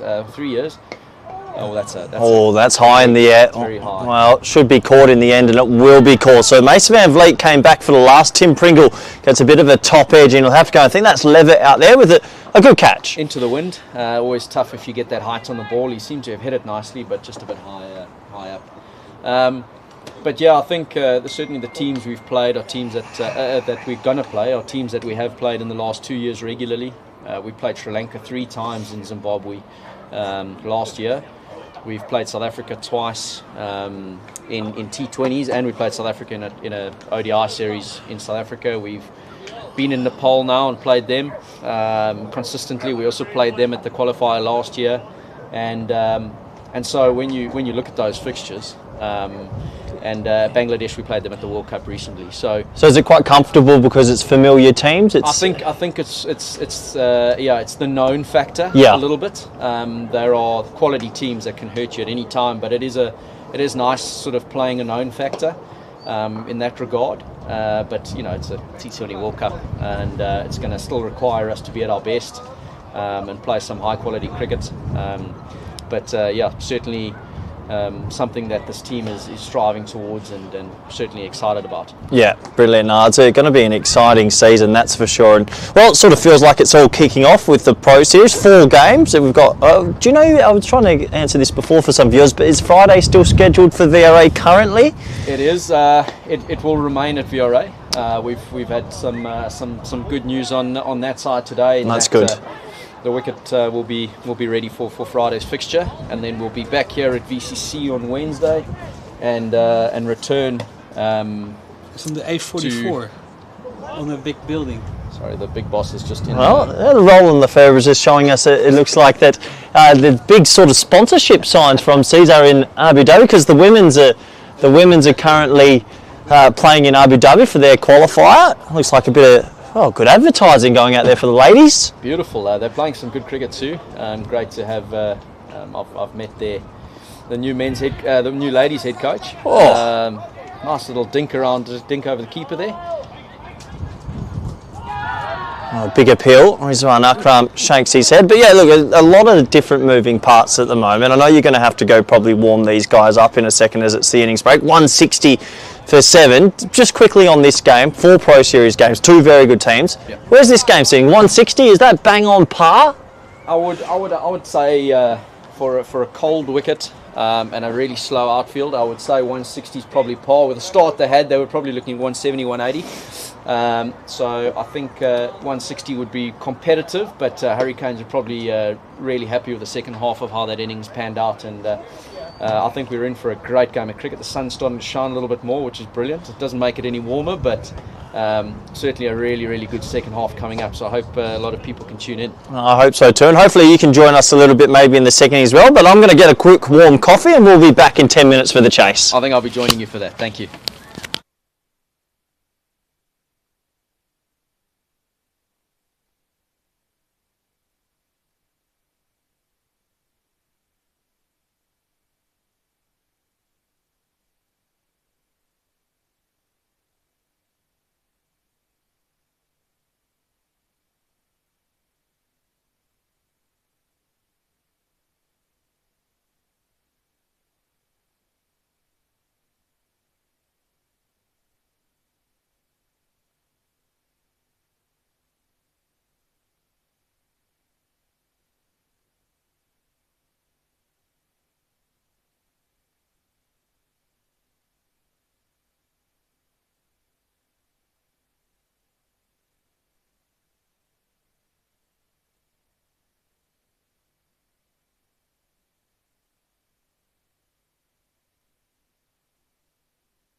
As good to see Big Freddie Klaassen back in action as well after a long-term injury last year. Good to see Big Freddie Klaassen back in. He missed quite a lot of cricket, did Fred, but good to have him back. And he did go to Nepal, played only the 2 games. I was with Fred last night. He did say at that stage he was still feeling a little bit ginger, a little bit nervous about his body, but he's had a bit more time now and he'll be looking for a good week of cricket here.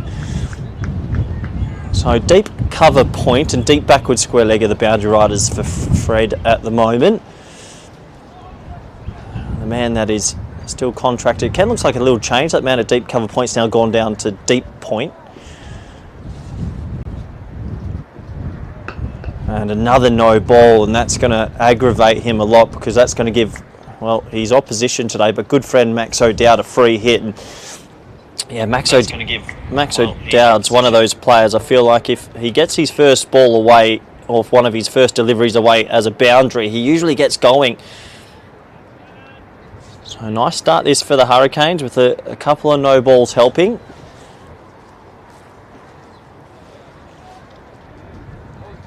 So free hit time for O'Dowd. Can he cash in?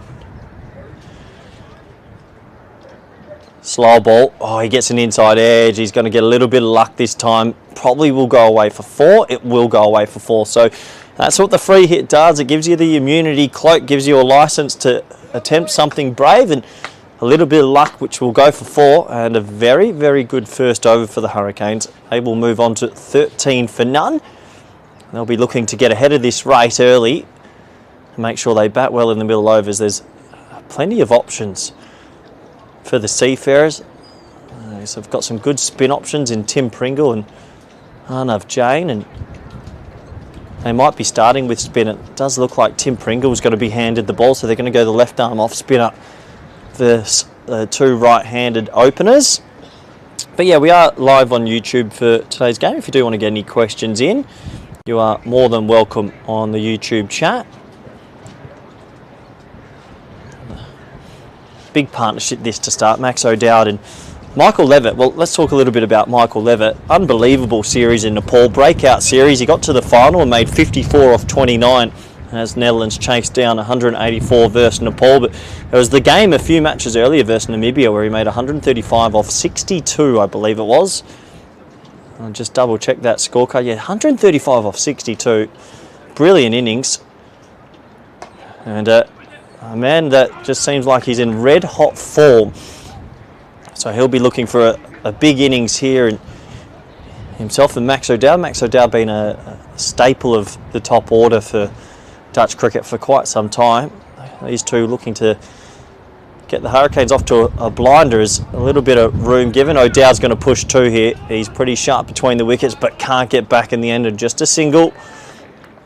So some good matchups early. Tim Pringle to Levitt and O'Dowd, and this is what these sort of Pro Series games, the best of the best in the Netherlands, are all about. Good matchups, good high-level cricket. And that one, big appeal from Tim Pringle, but probably going down the leg side. Shake of the head from the umpire.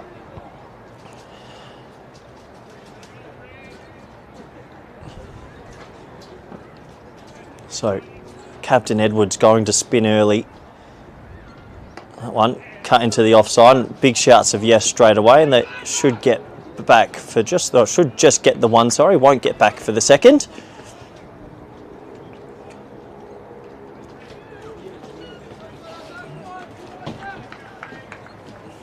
Good over this so far from Tim Pringle with the new ball after the first over. Did go for a few.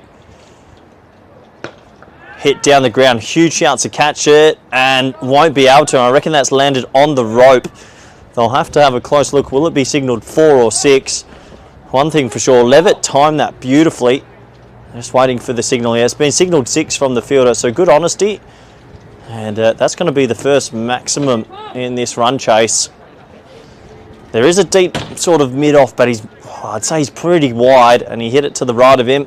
You get 6 to the total.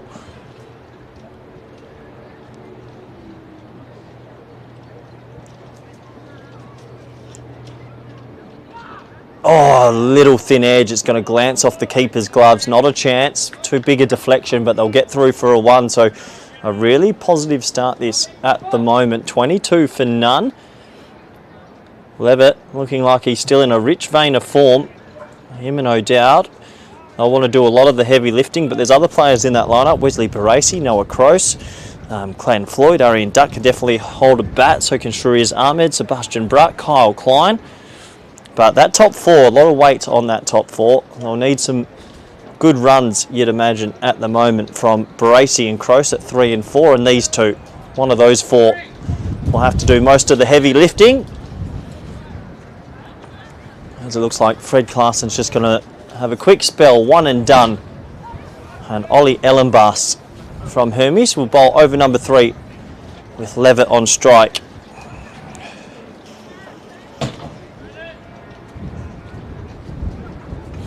It's a very cool sort of blustery day out here in the Netherlands, but credit to everyone to get this game up and running considering the conditions. Ellenbaas's first ball here to Levitt. It's well bowled, it's full, it's straight, and respectfully played back to the bowl, well, back to mid-on.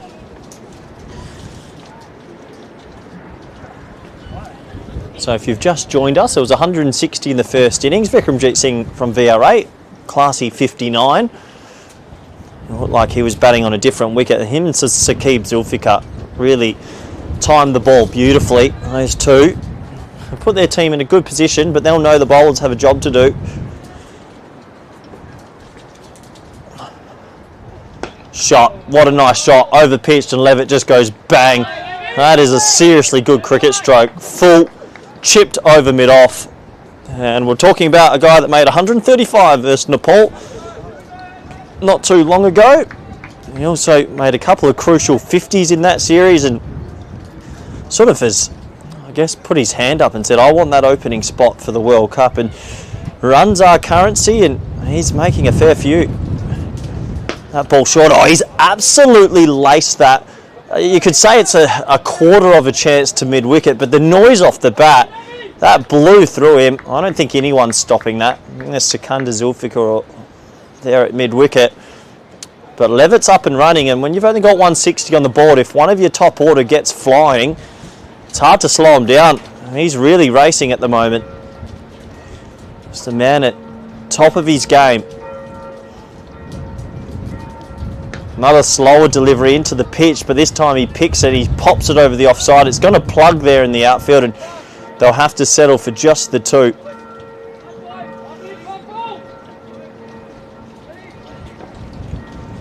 So Ollie Ellenbaas trying to sort of come back with a slower ball there, but it was well picked, and 2 more to the total.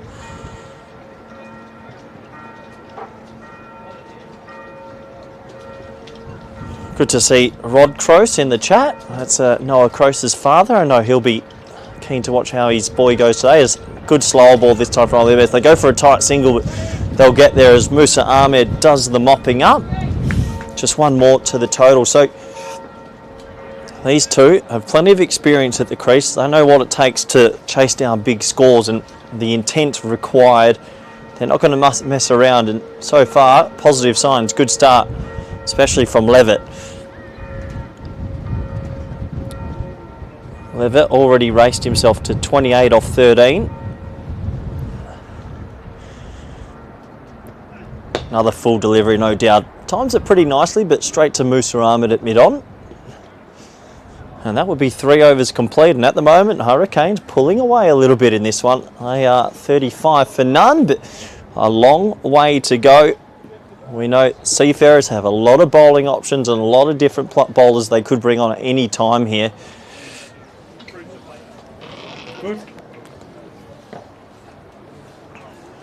So Levitt will be on strike, and yeah, as I was mentioning, this is the first of 4 Pro Series games. All the players are currently in their T20 domestic seasons. Ireland and Scotland will be here in late May, which will be brought to you by the European Cricket Network. So looking forward to that as well. And then obviously the team will be selected pretty soon going to the World Cup. Big opportunity. And I think the Netherlands have been drawn in a group. They'll feel very, well, you won't underestimate any of those teams, but they'll be very confident, I think, of potentially going through to the final 8 and maybe sneaking themselves even higher up the rung, as it looks like it's going to be a change of bowling. Arnav Jain will come in and bowl, and he's chipped beautifully over cover by Levitt, who really is timing the cover off this kookaburra. Very similar to Vikram in the first innings. Vikram timed it beautifully as well. That's seriously good batting from Levitt. 32 off 14, and doesn't even look like he's sweating at all. He's just timing the ball perfectly. Obviously, playing away in Nepal and making those big scores has given the man a huge amount of confidence. Leading run scorer in top class last year as well, so seriously good find for Dutch cricket for many years to come. And this time just drops it into the leg side and they'll scamper through for a quick single. So O'Dowd now on strike. O'Dowd is a little 5 off 7, hasn't had too much of the strike. So deep mid on and deep backward square are going to be the two boundary riders. Arnav Jain opting to come around the wicket to O'Dowd. Maybe try cramping for room. Won't want to let it go outside the off stump and offer too much width. It's well bowled. Good line, good length, and just respectfully defended. Partnership already on 40.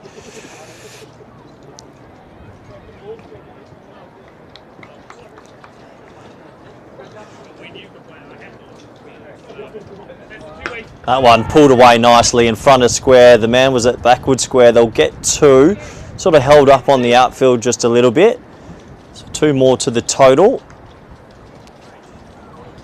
Sort of identified this top 4 that 1 or 2 of them have to click. Not that there's a long tail in this lineup, but they really do have a more established top 4 in this lineup.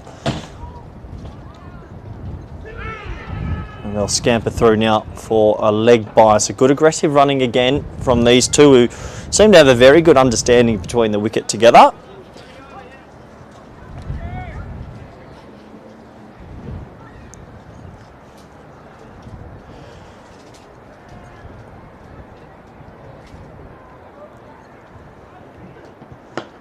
Nice shot from Levitt off the back foot, just punching it over Arnav Jain's head, and he'll just get 1. So not a bad over from Arnav, but overall very positive start here for the Hurricanes. Arnav's first over. Asked a few questions, but these two men at the crease up to the challenge at the moment. Only went for 8 off the bat. There was a leg bye in there as well.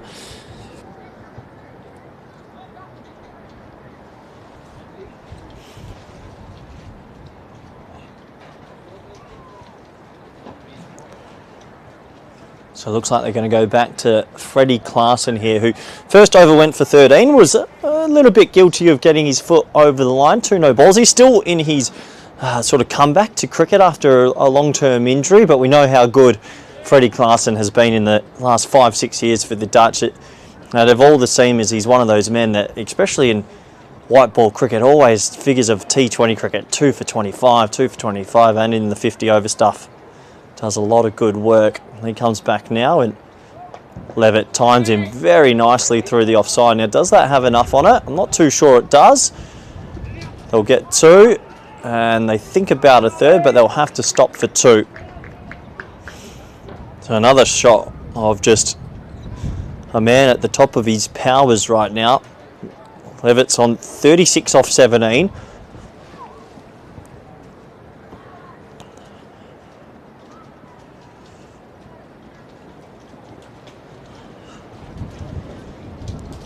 This time comes down the ground, pumps it to cover. He'll have to settle for a dot ball. So signs of intent from Levitt, who looks confident, knows his game, and he just wants to cash in on this power play as much as possible. If they take this power play for 60 and leave 100 off the last sort of 14 overs with 10 wickets in hand, you'd fancy the Hurricanes' chances to win match 1, but still a few twists in the tail, you'd imagine. Short ball, no ball, and 6. What a shot from Levitt. Well, maybe he was sweating on the short ball. He picked it perfectly, and he gets that away. That's going to be a no ball 6. The 50 partnership is already up, 53 for none. Levitt, he's racing. He's 42 off 19. He's got a free hit. And And a couple of no balls here. Klaasen trying to get back into that consistent mojo. But right now, Levitt winning the battle, 42 off 19. He has a free hit. The partnership of 50 is up, and this is a dream start for the Hurricanes.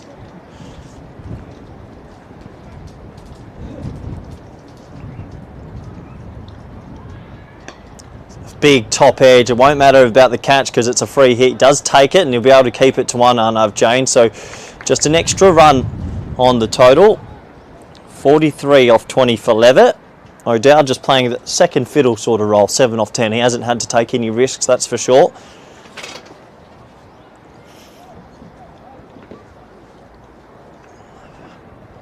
A brilliant power play this for the Hurricanes, who have come out the blocks like a bullet from a gun.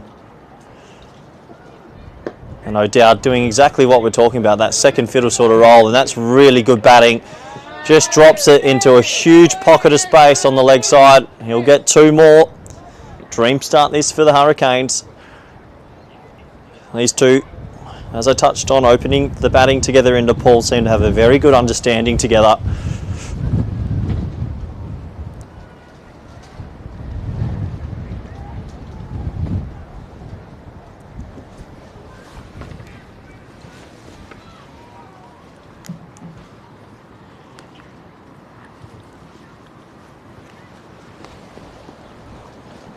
Klaasen again.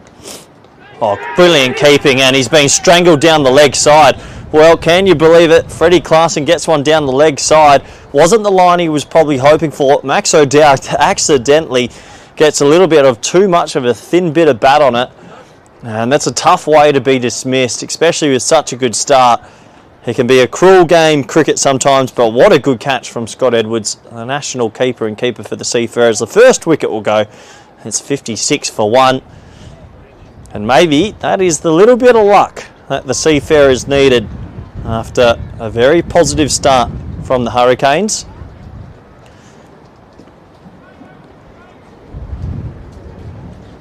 So O'Dowd goes for 9. He'll be disappointed. He was just setting himself for a big one. Noah Cross will come out at number 3. Gets his opportunity here, and well, that will give Freddie Klaasen a little bit of confidence as well. Always hard to come back after such a long-term injury, but we know how good he can be.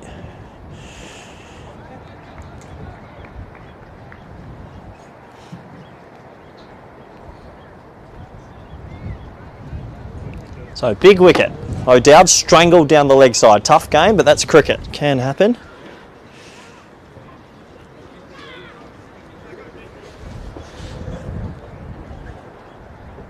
Noah Cross coming out at number 3. Also was in Nepal, making his debut. He'll start with the dot ball. Well bowled from Fred Klaasen, who still going through the motions a little bit. Does pick up the wicket. Doesn't matter how you do it. That's all you've got to do. He gets one for 25 off his first 2 overs. And we're going to get into that sort of middle stage of the game, where it'll sort of come down to how well do they play spin in the middle overs, and maybe Seafarers have got an opportunity to strangle them.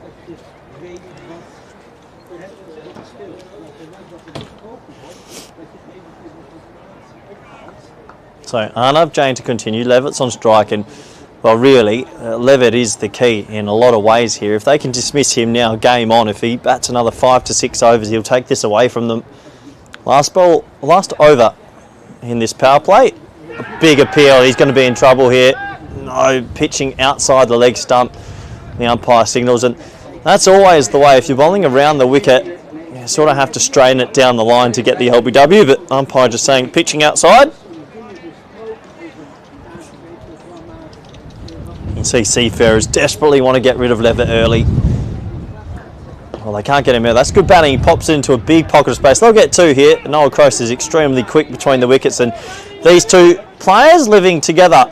Apparently I was having a good chat with them before the game. They've got a place in the Vorberg region, nicknamed the House of the Bakery. The Baker's Dozen. They'll get 2 this time.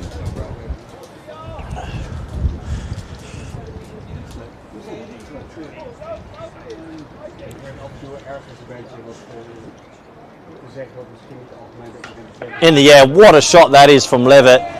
Tell you what, it's not easy to back away to a right arm off spinner, spinning it into the stumps and hit it through the offside, but he timed that beautifully.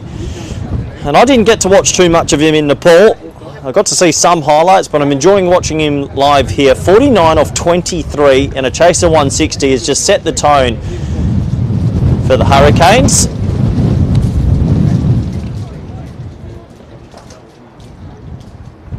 One run away from a 50 inside the power play. That'll do it. He just knew he was going to drop that one on the leg side, and clever batting. That call of no this time, and a warm round of applause from his coaching staff and teammates. That's 50 up for Levitt, 24 deliveries, and as I mentioned, doesn't even look like he's raising a sweat. One of the more polite young men you'll ever meet in the cricketing circle. Good to see him batting so well here.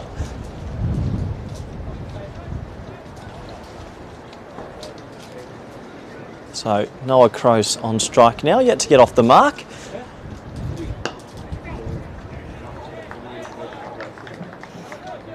They've done exactly what they would have wanted to do though, the Hurricanes. You go 10s in the power play, you leave yourself 100 or 14 overs, and they've done all the right running at the moment, especially with players in that middle order. The pressure's sort of been taken off them now. If they can go at 6 and 7s in the middle stages, they'll go very close to winning game number 1. As that one is just patted back also. So another dot ball. Good finish to the over from Arnav Jain. Croce just giving himself a couple of siders. Power play complete. Hurricanes ahead in the first Pro Series game of 2024. 63 for 1.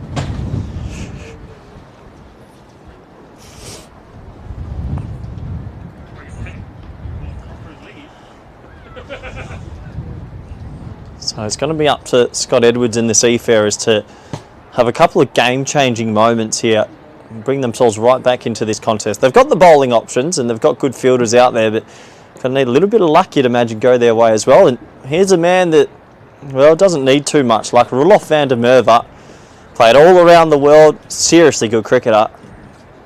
39 years young, 40 years young, but probably the body of a 22-year-old. He's extremely fit. A good friend of mine. I remember spending a lot of good times with Ruler back in the day. Great to see him out here for the Pro Series game. And Ruler bowling to Levitt. Good contest.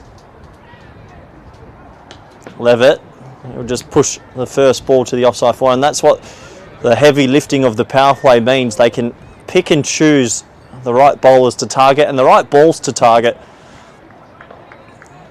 Yeah, van der Merwe, the Bulldog. His nickname, because he's a fiery character and always another one of those players. It puts 190% on the line. So Croce needs to make sure that he doesn't fall behind himself too much here. Just go run a ball once he's in. Tries for a sweep shot there, but another dot ball, 0 off 4. So he might be feeling a little bit twitchy now.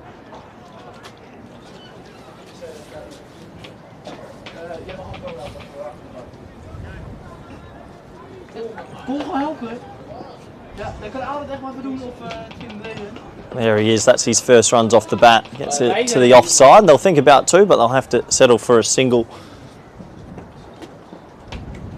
And just 1 to the total. Just having a look around in that outfield. Who else is going to step up with the balls? I think Saqib Zulfikar's leg spinners could be handy here as well on this surface. Vikramjeet sort of maybe medium pace, medium fast with a couple of cutters could also be quite helpful. That's cut away from Levitt again, but another dot ball. Positive signs from Roelof van der Merwe early.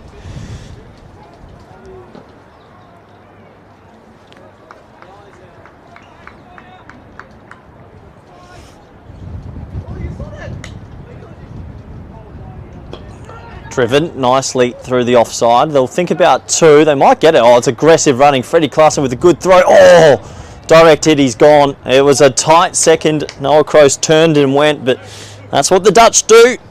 That's what the Hurricanes are doing. They poach an extra run. Direct hit. I reckon he was in a lot of trouble there. 67 on the board. Levitt 53. They've got to remove Levitt. bit of brilliance with the ball or in the field. I mistimed into mid-wicket this time. Zulfikar doing the fielding here, but it landed in a big pocket of space and they'll get two. And can't do much about that. It was a sort of scuff shot, but it trickled onto the inner circle and they get back for the second. Something in cricket you will always hear, if the batsman can drop the ball on the leg side on that inner ring or around about that inner ring, there's always a good chance of two. 69 for 1 after 6. Hurricanes in control of the very first match in the Pro Series. We've got 4 games. Last year, it was the Seafarers who won the competition.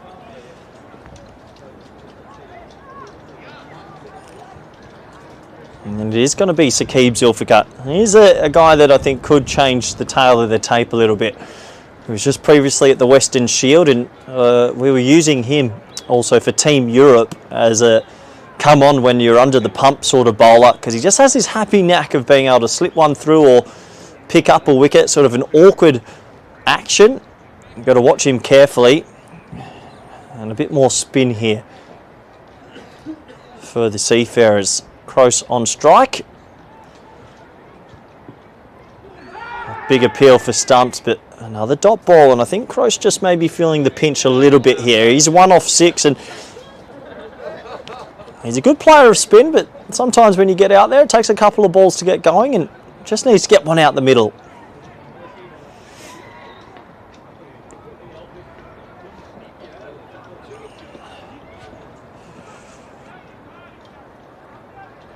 Well, that'll give him some confidence. Nice sweep shot. He's going to pick out deep backward square leg and just the single to get Levitt back on strike. And Levitt, well, Levitt can't do any wrong. He's 55 out of 70. Well, he's on track for another big score in Dutch cricket.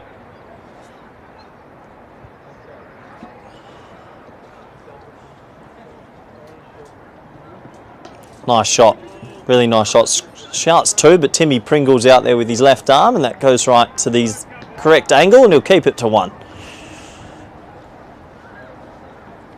So I think we're in that sort of middle phase now. You'll see a lot of different spinners come on. Tim Pringle, Saqib Zulfikar, Arnav Jain. How well can the Hurricanes play them? Nice shot from Cross that time, backing away and cutting it out to Tim Pringle. He'll get 1 more to the total.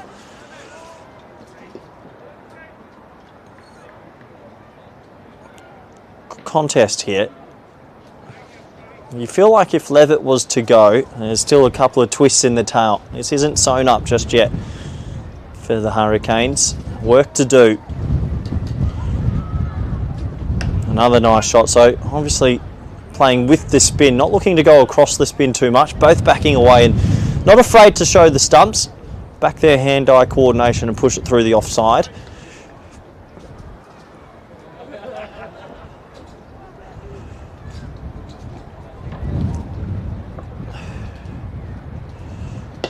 Another nice sweep shot this time from Cross, who gets it into that big pocket of space. Slight misfield, and this is such good running.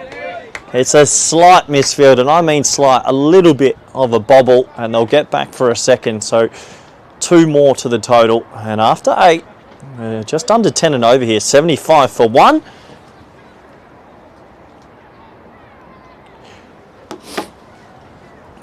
Sun's shining finally on this oval. It's been a very cool day. Well done to everybody to get this match up and running. I know there's a lot of moving parts, umpires, officials, players, staff, KNCB staff and VCC of Aalborg to get this game up in such short time. Testament to the progression of Dutch cricket. Roel van der Merwe to bowl his second. He's got Levitt on strike. Can the Bulldog pick up the big fish here? Shortish, hit hard at cover, really hard, and they go off for a very tight single. They'll get there. Top fielding. Not too sure who that is hovering at cover. Difficult to tell from this far away, but that was a seriously good stop. They do get through for the single once he tapped it down.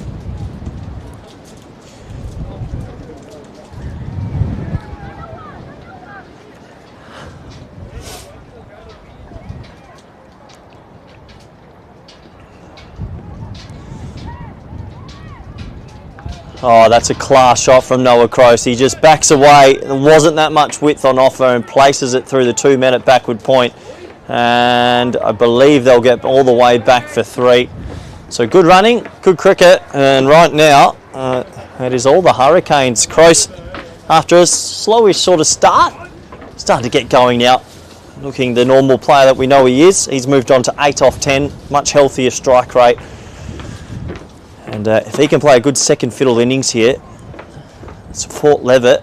Hurricanes are laughing. Is that one? Oh, it could be out. Well, Levitt took a big risk there, trying to pump that one over cover. Sort of gets an edge to Arnav Jain at short third, and they'll just get a single.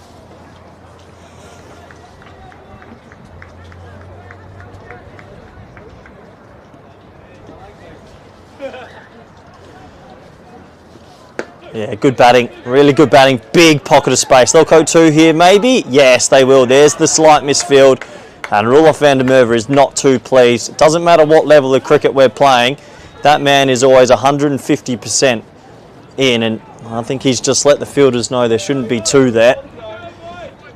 Any misfield, the players these days are good enough to get back. A bit of a hands on hips from Ruler, sort of staring down the fielders a bit at deep mid on and deep mid wicket, saying if you don't pick up your scratch, we're going to lose this one. Nice shot from Noah again, who's now definitely in, seems to be timing the ball beautifully. And a good start from the Hurricanes, 1 ball left in this over. Who's going to be the man for the Seafarers to get them back into this game? At the moment, just too easy. Another pushed ball into the offside. Brilliant from these 2 at the crease. Good aggressive running, good educated batting.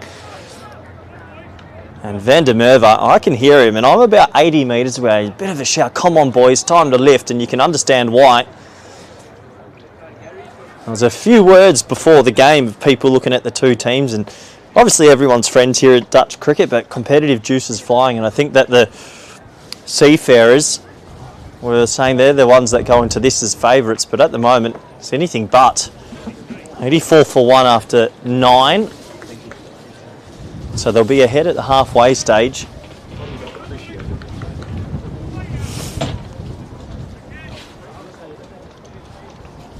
Looks like Saqib Zulfikar to continue. Drags that one down a little bit. Well timed, really well timed. And well, Timmy Pringle's up in the field. Great bit of fielding from Tim Pringle. Really good. And unbelievable throw. And he's made Noah Croce dive in. Tell you what, that is fantastic fielding by Tim Pringle, first of all. They do get back for 3. But for a brief moment, I think Noah Croce thought he could be in trouble. Another lovely timed shot from Levitt. He'll move his account onto 63. And a good aggressive running still from the 2 batsmen. 87 on the board. If you're Australian and you're watching, a bit of a superstition, number 87.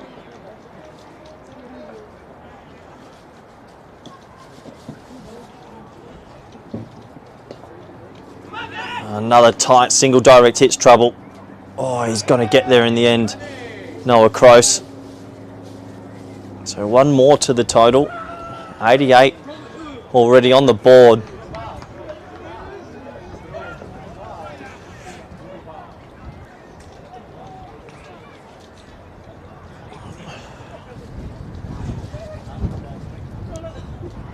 Hit hard down to ground. Class shot from Levitt. Absolutely class shot. Well, sometimes you just got to tip your hat to the opposition. They're trying a few things here, the Seafarers, but Levitt looks like he's playing a different sport altogether. 67 off 35. And if he keeps this up, he might coast them to victory. 92 already on the board. Seriously good batting from the VCC opener and Dutch national opener. Another nice shot through the offside. Shouts of 2 straight away. Pringle's got to be clean. He's not clean, so they'll get the 2. And these little fumbles are starting to add up, and the Seafarers won't be too pleased at the moment. For people that maybe don't know what Levitt was up to in Namibia, against Namibia, 135 off 62, but it's not just that innings either. There was a couple of 50s in there as well.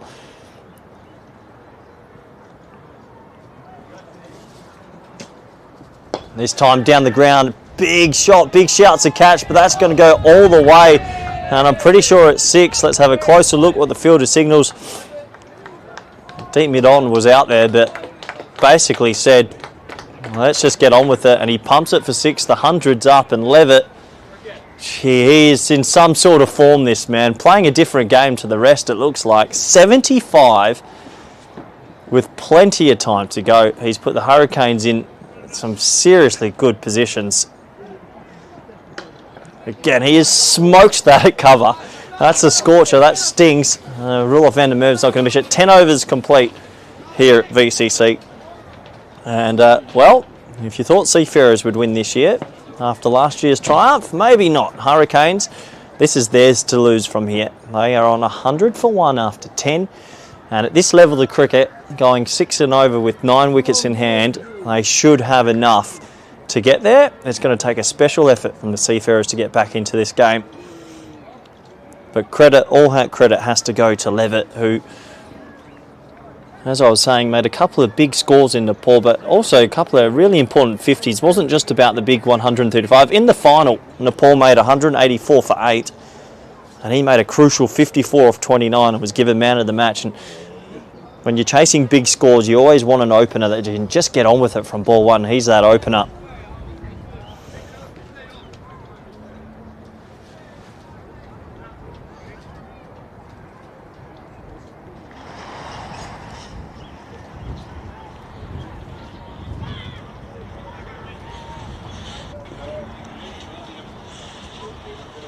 He'll start with the dot ball, well bowled from Fred Clarkson. So single to start this over. Looks like Timmy Pringle's been handed the ball back, given the honours of trying to pull a bit of magic from a hat. Well, there's one thing for certain. They're not going to. Seafarers cannot win this game if they don't get Levitt out. They have to find a way to dismiss him. So maybe a bit of brilliance, a perfect delivery, or he makes a batsman error. That's well bowled. Cramps in for a little bit of room. Dot ball. But yeah, it's also been one thing we have to say. It's been a chanceless 75. Not even close to a quarter of a chance.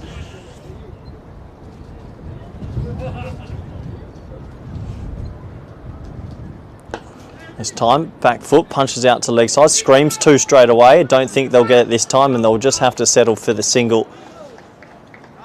So yeah, when we're talking about 10 overs at 6 and over with the field spread, there's always a stage where the odd boundary just breaks the back of the Seafarer. Seafarers probably might need to make an educated gamble somewhere where they might take a risk and bring an extra man up. And as I say, that mid-off comes into the ring. So they're going to have 5 in the ring here against Noah Cross and try and force an error. And I like that from Scott Edwards. You've got to be proactive in these situations still, even though you're behind the ledger. No point just sitting back and letting them coast to these runs. Try take a couple of risks. Try take a couple of educated gambles, and you never know.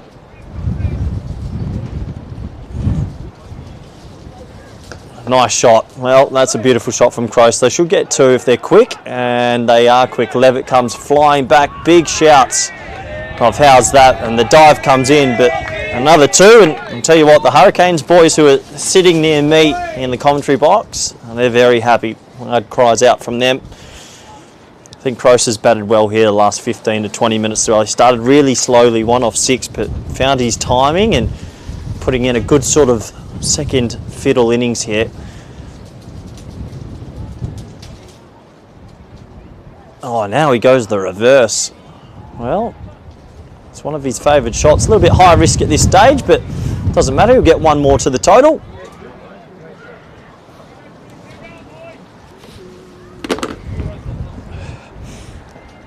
So, another over complete. At the moment, it is all the Hurricanes. 105 for 1 after 11, and Seafarers maybe a little bit shell-shocked at the moment. You can see there's a bit of a conference going on out there. Looks like Van der Merwe, Edwards, and they might be talking to the bowler, just saying, what are we going to do? What's our plans, and how do we get ourselves back into this game?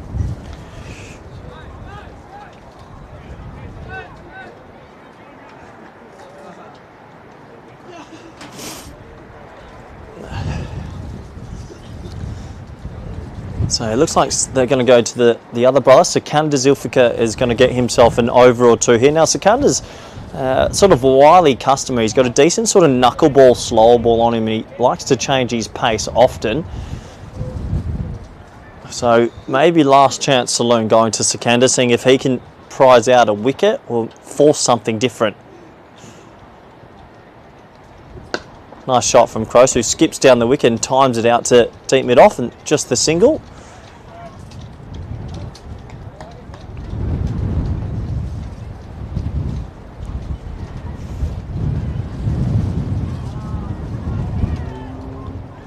So Levitt on strike. Levitt 76 off 40.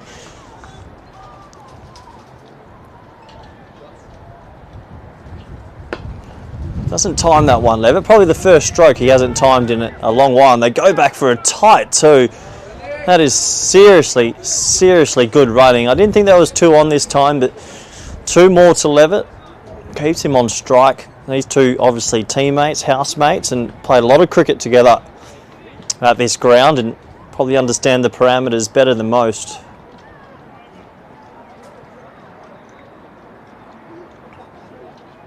Slower ball, that's the one I was talking about, though. Sort of like a knuckleball that he can bowl, and just shouts to catch it as it went back past him. 79 now for Levitt.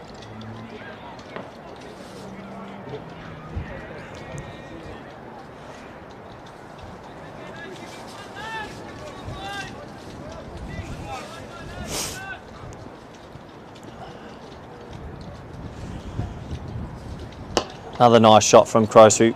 He's really found his timing. That's cannoning off the bat. Nice sound. Another one. If it keeps going like this for a couple more overs, it's just a matter of time for the Hurricanes go up 1-0 in this 4-match series.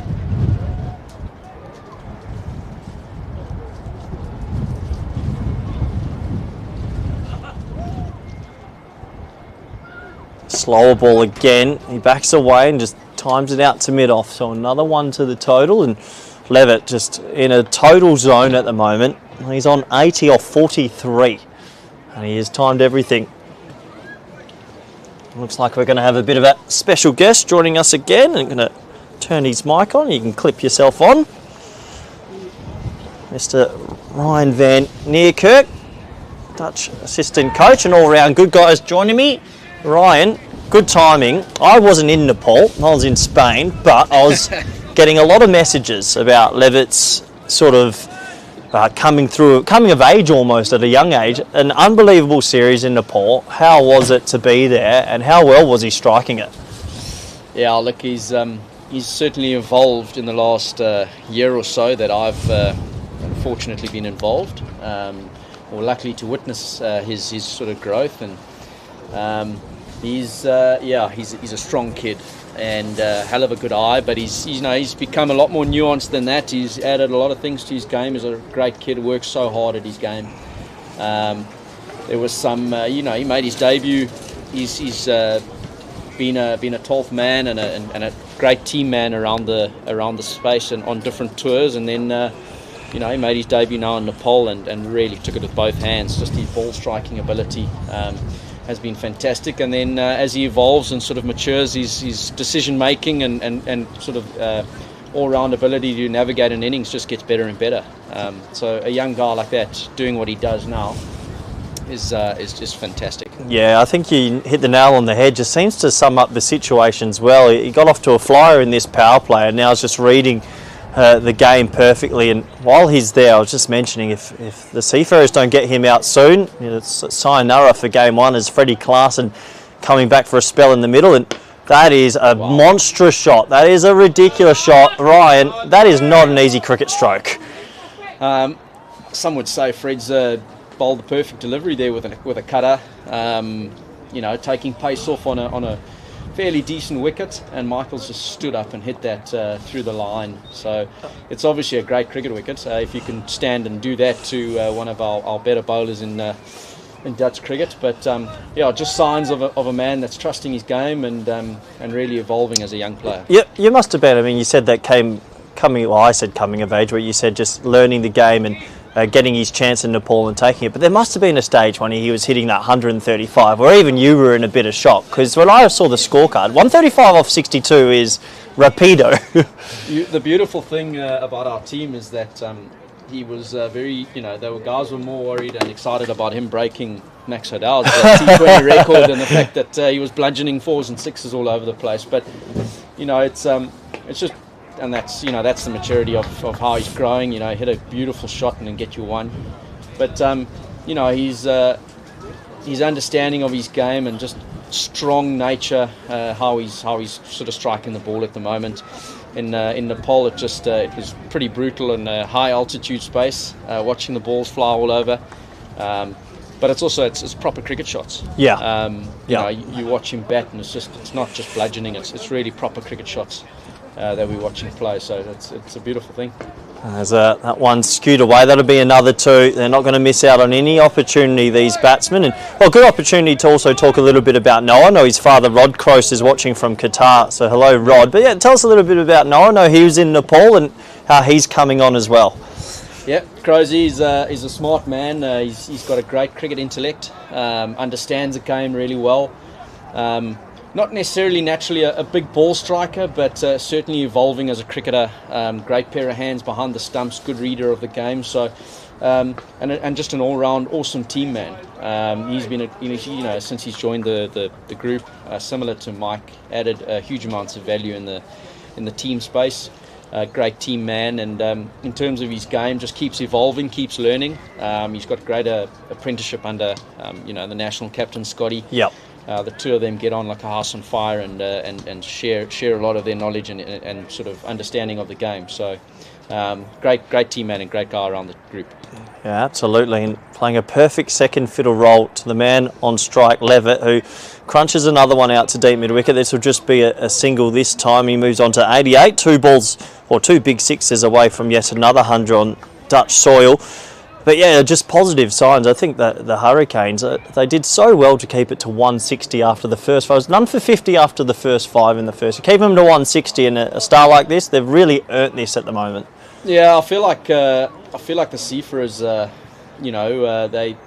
last 5 overs, 35 for 3, they ended up on there in the last 5, which at the platform they had, they lost Saqib Zulfikar and the captain sort of in the last stretch, which probably halted their momentum with 2 set batters getting out. So some good learning there to be had. And then I think just the way Michael sort of came out and got off to the start, but then has kept going. Vikram played a beautiful knock up front for the Seafarers, and he ended up getting out soon after the power play, which was probably might end up being the difference here, just in terms of ability to kick on. Vic's working really hard at that, and he's playing beautiful cricket at the moment. But those are the small margins that we're looking at. Yeah. To kick on in sort of games like this when you're under pressure. So, yeah, good to see, and again, good learning as we speak about. Yeah, and I really like this from Scott Edwards here. Obviously, a lot of captains here might rest back. He's got 5 in the ring here, saying we need to do something, otherwise it's just going to get away. And well, it does force something a little bit different. And I was going to ask you that captaincy hat on for a moment. Yeah. When teams are, look, we're looking at 38 required off 41, I believe.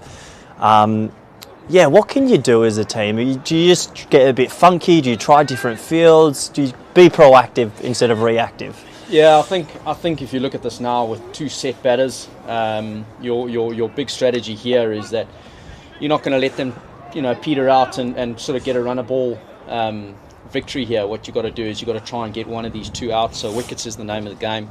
He's now actually had 6. Yeah, he had 6 in the perfectly on cue. Scotty's a very astute captain. I think it was mentioned a lot at the 50 over World Cup. He's a real student of the game and understands the game really well. So I think his view on trying to get wickets here is really, really big.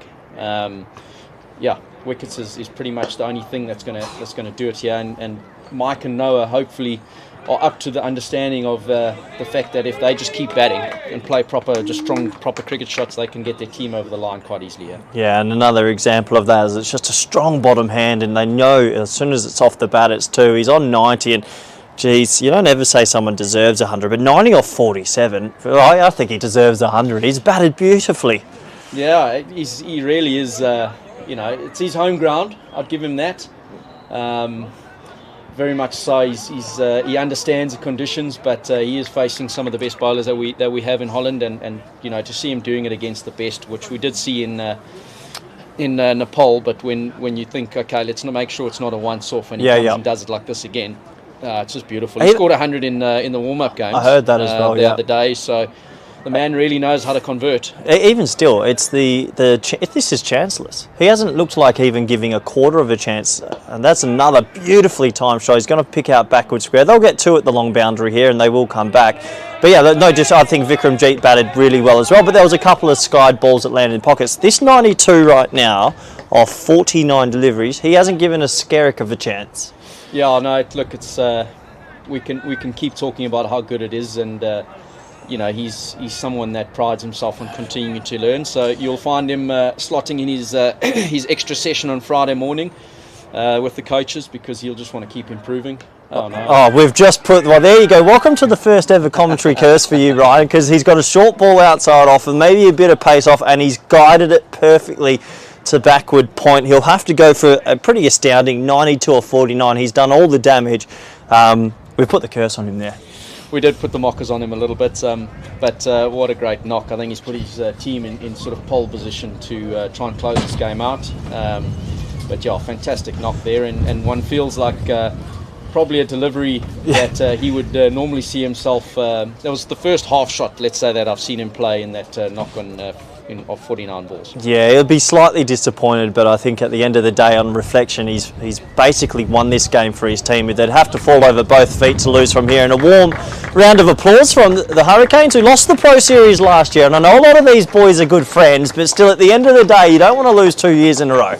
No, this is a very, very competitive group. The two captains, as best of mates as they are, they really hate losing or against each other. And so there'll be an interesting car drive home. I can tell you, I was at the house last night with both gentlemen, and there was a few words going around about who's going to win today. So the competitive juices are definitely there for all 22 men on the field.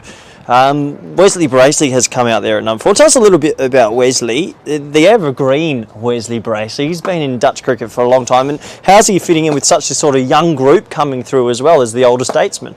No, Wes is someone who continues to show his youthfulness in everything that he does. He works extremely hard at his game. For someone that works full time in his space, he still finds time to train 4 days a week. Nice shot from Kroos. Yeah, and that's going to go for 6. There was a shout of catch from Ruler van der Merwe, but that's going to go for 6, and Kroos has batted beautifully. Yeah, that's a bit of a stinger for the Seafarers. That after taking that wicket, a good tight over here would have put a little bit of pressure on Wesley coming in as a new batter. But just getting back to Wes, he finds time to really put into his game, and he's if anything probably tries to tinker one too many times with his batting technique at different stages, but always looking to evolve, always looking to stay up with the times in the game. Which is great for a guy that's played a lot of cricket and is as experienced as he is. Yeah, completely agree. Good to see Wesley still always learning, even though he's still getting on a little bit in age. Noah Kroos is 31 off 28. He's batted really well. He was actually 1 off 7 at one stage, and I mentioned on there he might be feeling a bit twitchy, but he hasn't played a shot in anger. He's actually timed the ball beautifully. Yeah, we do as a national. I thought you had cursed him again there. But great shot there from Crozy down the ground. As a national group, we do pride ourselves if your partner's struggling. Mike would have batting with Noah would have identified that and tried to take the pressure off him a little bit, which would allow Noah to get in and then start expressing himself as he is right now. He's batting beautifully. He's rotating the strike and sort of putting balls away that he wants to. So, just a good example of just taking your time, especially if someone's going well on the other end. And then is in his own mindset, he probably really want to try and make sure he finishes this game off for the Hurricanes. Yeah, 36 now for him. Bracey's first ball, done a bit of running between the wickets, and that's typical Barassi. He's got such lovely touch, beautiful hands, Barassi. We've got 3 other games coming up as this one sort of winds down. 142 for 2 after 14. 19 required to win off 36. Tell us about some of the players we haven't seen today, because I've heard around the traps there's some other players we will see in this Pro Series. Absolutely, yeah. We've the 2 squads assembled are just incredible. You know, some obviously some of the best players that Holland has. Some of the guys that are just carrying a couple of niggles. Big Dorham. Big Daniel Dorham, he'll be arriving soon. He's had a couple of airplane issues. Okay. From over the pond. Well, they couldn't find him a big enough seat, or well, that potentially as well. But he'll be flying in soon enough. So that'll be fantastic having him around. Paulie van Meukeren will be back. Tell us a little bit about Leon Cachet, I believe it is. Yeah, Zach Lyon Cachet, young player. He's currently with Sussex. Yep. Playing and contracted with Sussex. So he joined us in South Africa. Good touch that. He joined us in South Africa in January. As part of our development squad. And how do you enjoy sort of coming into the camp? And I must say that it's an incredible group of players that we have. They live our value system in terms of the national group and what we stand for. And so anyone coming into the group will feel like they belong straight away. And so Zach, he teamed up with a couple of guys straight away in the team space in Cape Town and absolutely loved it. So. He's a top order batter that bowls some good off spin, so similar to sort of a Colin Ackerman style player. So it'll be great to see how he fares coming back into the mix after being out, or playing at Sussex for the last little while. Yeah, and just a quick question on that: is that a scenario where he has reached out to KNCB Cricket, or has someone found out that he held a Dutch ball? How does that sort of come about, or is it a bit of research, or? Look, I won't say too much at the moment, but there's Ryan Cook does a lot of work behind the scenes to keep growing this Dutch space. He does a fantastic job in that regard, and he's got his ear to the ground all the time. Yeah, I can understand, and it's clever to do that as well as you expand with local talent and other Dutch representatives around the world. So Kroos with a lovely pull shot there, by the way. He's moved to 40 off 32. He's really motored in the back half. It's actually looks like this is going to be a canter for the Hurricanes as they're chasing down this 160. That's hit beautifully through forward of cover, and they'll get another 2, 151 up. And I tell you what, I'll be the first man to buy the Hurricanes a drink tonight because they're getting us out the cold. It has been a cold. Credit to everyone. It's been cold, but everyone's gotten on with it. It has been cold, but I feel like there's been some fantastic cricket played, I think in terms of what we're trying to see as a national group, some players really put their hands up and put in performances that they can be proud of, and let's hope that they can kick on in the rest of the Pro Series. Yeah, I hope so as well. Still 3 games to come in this series after today. It's going to be Hurricanes up 1-0. I do look forward to that car ride home with the 2 captains today. I dare say it could be a spicy one, but I think it has been a good game of cricket. That innings from Lever, I mean, if one man stands up like that, you can kill a game, and that innings of 92 has really just opened the door for them. So it looks like Ollie Ellenbaas is another man that might get a quick touch on from you. You've got his first call up for Nepal. I spoke to him before. He said he was absolutely thrilled and loved the experience. Tell us a little bit more about Ollie. He's done some phenomenal work in the off season. He's been a part of the group for a while now, but he's been really patient around his opportunities. He's worked really hard on his bowling side from a technical point of view, and his run up. Which has been fantastic, and he's started to understand his skill sets and mature in terms of when to use certain deliveries that he possesses. So, highly skilled and highly talented young man. Bit of raw pace about him as well, isn't it? Yeah, absolutely. And plays with his heart on his sleeve. As I'm sure a lot of club cricketers will tell you, having played against him. But yep. Great team man. Plays for the people around him, and he's worked so hard and improved his game massively, and we're just really excited to see him getting little opportunities when they come. Yeah, he's a good man, Ollie Ellenbaas, playing his cricket out at Hermes, who are in the top flight of Dutch cricket this year. Had a big win in round 1 actually Hermes they've cricket. managed to get Orient Dutt as well across to Hermes, which is a really good signing for them. They've got one of my Spanish boys opening as well, and he's banging down the door. So they've got a young Doyle. So they've got a good group. Hermes cricket. Look out for them this year, as that's pulled straight to the man. And well, there's a wicket. And we were just talking about he hits the pitch hard, and he has this knack. He can hurry up some batsmen. Yeah, no, that was well placed, and Vikram was also sitting sort of 3/4 to the boundary. So you would think that was a plan from Scotty, kind of knowing some of the national players and just putting some of those plans in place. So, but a really good knock there.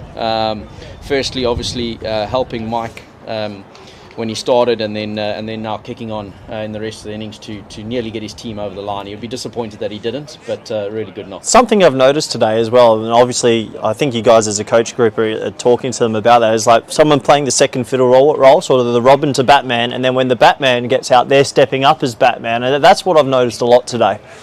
Yeah, absolutely. A lot of the guys, just in terms of understanding the flow of T20 cricket and what is required when. It's really good to see we call it maybe dovetailing. Dovetailing? One player's playing really well and the other player's playing secondary fiddle, and then when that player if you lose a wicket, then that player steps up. Dovetailing, I like that. So, a bit of golf. If you're playing a bit of match play golf, you dovetail really well. You and your partner, you might play one hole really well, and your partner comes in on the next hole. So I would say our batting group, their understanding of they're starting to really gauge when they need to take it on and when they need to sort of play second fiddle. So yeah, I like that. I usually go with the Batman and Robin. I always say, I know you all want to be Batman, but you can be Batman when Batman gets out. It looks lovely. Shariz Ahmed coming out, 9 runs to go, gets his opportunity. Phil comes in. I think that's everyone in the ring almost. There's 6 in the ring, and you can understand why. Don't need wides at this point of the game. Yeah, that's it.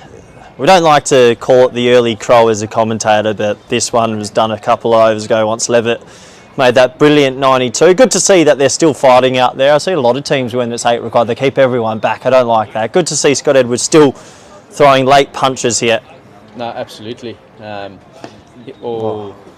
been a thing today. There has been a couple of front foot no balls. Yep. Yeah, I think as mentioned before, coming out to bowl on grass for the first time, there's a back foot no ball. That's an interesting. Actually, this is a funny one. I've been talking to a couple of colleagues at the European Cricket Network, and tell me how a back foot no ball advantages a bowler. I reckon it should be obsolete. I think the game's outgrown it. You're not going to see someone come like this. Get on with it. Yeah, no, there's some interesting rules similar to golf that probably need to be outlawed, especially at certain levels. But nonetheless, I think getting back to the no ball situation, especially the front foot no ball situation, I think guys having a bowl on grass for the first time in a month has got something to do with it. It's no excuse, absolutely not. But certainly I'll be locking in with a few of the seamers tomorrow and making sure that doesn't happen again. Yeah, obviously there's still very early season here in the Netherlands, and you've been indoors as we talked about on your earlier stint on air. Is Barassi back on strike? 6 to get. I don't think he's going for the eagle. Just nudge one into the leg side. There we go. That's Mesley Barassi. I love watching him bat. There's a little bit of coolness to Wes when he bats. There is. It can be frantic if there's a different situation. In a good way. He's got some serious ball striking ability. Does Wes, and I absolutely love it when he's in full flight. And he's been working really hard to make sure he can get to full flight straight away. So today probably not as much pressure as he would normally come in with, but as you say, 3 games to go, so we'll have a look. Great shot. Oh, that's beautiful from Shariz Ahmed, is also growing with his batting prowess. So that'll be 2 more as we get down to the very closing stages. So we've got VRA on Friday, these 2 teams again. What are you tipping? What are you looking for after this first game? What adjustments will Seafarers have to make it 1-1? I think in terms of adjustments, I think if you look at the scorecard, they'll know they're sort of 1 wicket away from feeling like they can get into the game a bit. An innings like Mike's, as you've mentioned, is just it does put you behind the 8 ball. Great fielding. Wow. Oh, brilliant fielding. That's the effort you look for. Yeah, even though that is the winning runs, that is the effort. But yeah, Seafarers will have to go back to the drawing board. I know you'll have a bit of work, Ryan. Pleasure as always, and I'm sure I'll see you in 2 days. Absolutely. Thanks very much. Thanks very much, and thank you very much all the viewers for joining us. It's been a pleasure. Credit to VCC. Thank you, Florist, for getting this game up as well with the frog box and everything. And credit to VCC for getting this game up. It was the last moment to bring the game here, but it's been a good game of cricket. Hurricanes the victors by 7 wickets. They have put a statement in the Pro Series. They've beaten the Seafarers quite comfortably. Levitt surely will be man of the match for a quick fire 92. We'll be back on Friday for match number 2 in this series. It's a cold day, but it's been a good day of cricket. Bye for now. Ladder and quickly inside. So happy. And warm up. Oh, jeez. It's not too bad you know, but you've just been inside. Jeez, that wind in the first innings was killing me though. Jeez, that he can bat, mate. Holy shit. Jesus Christ. Sorry, that shot. The noise of the bat. He just beautiful. Ready. One here, but also the short one that you just stuck into. Yeah.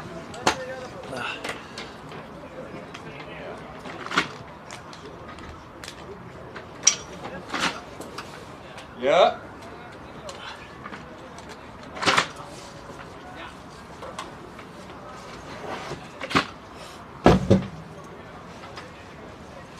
I'm spewing we're at VOA Friday because now I know the setup's not going to be as good. And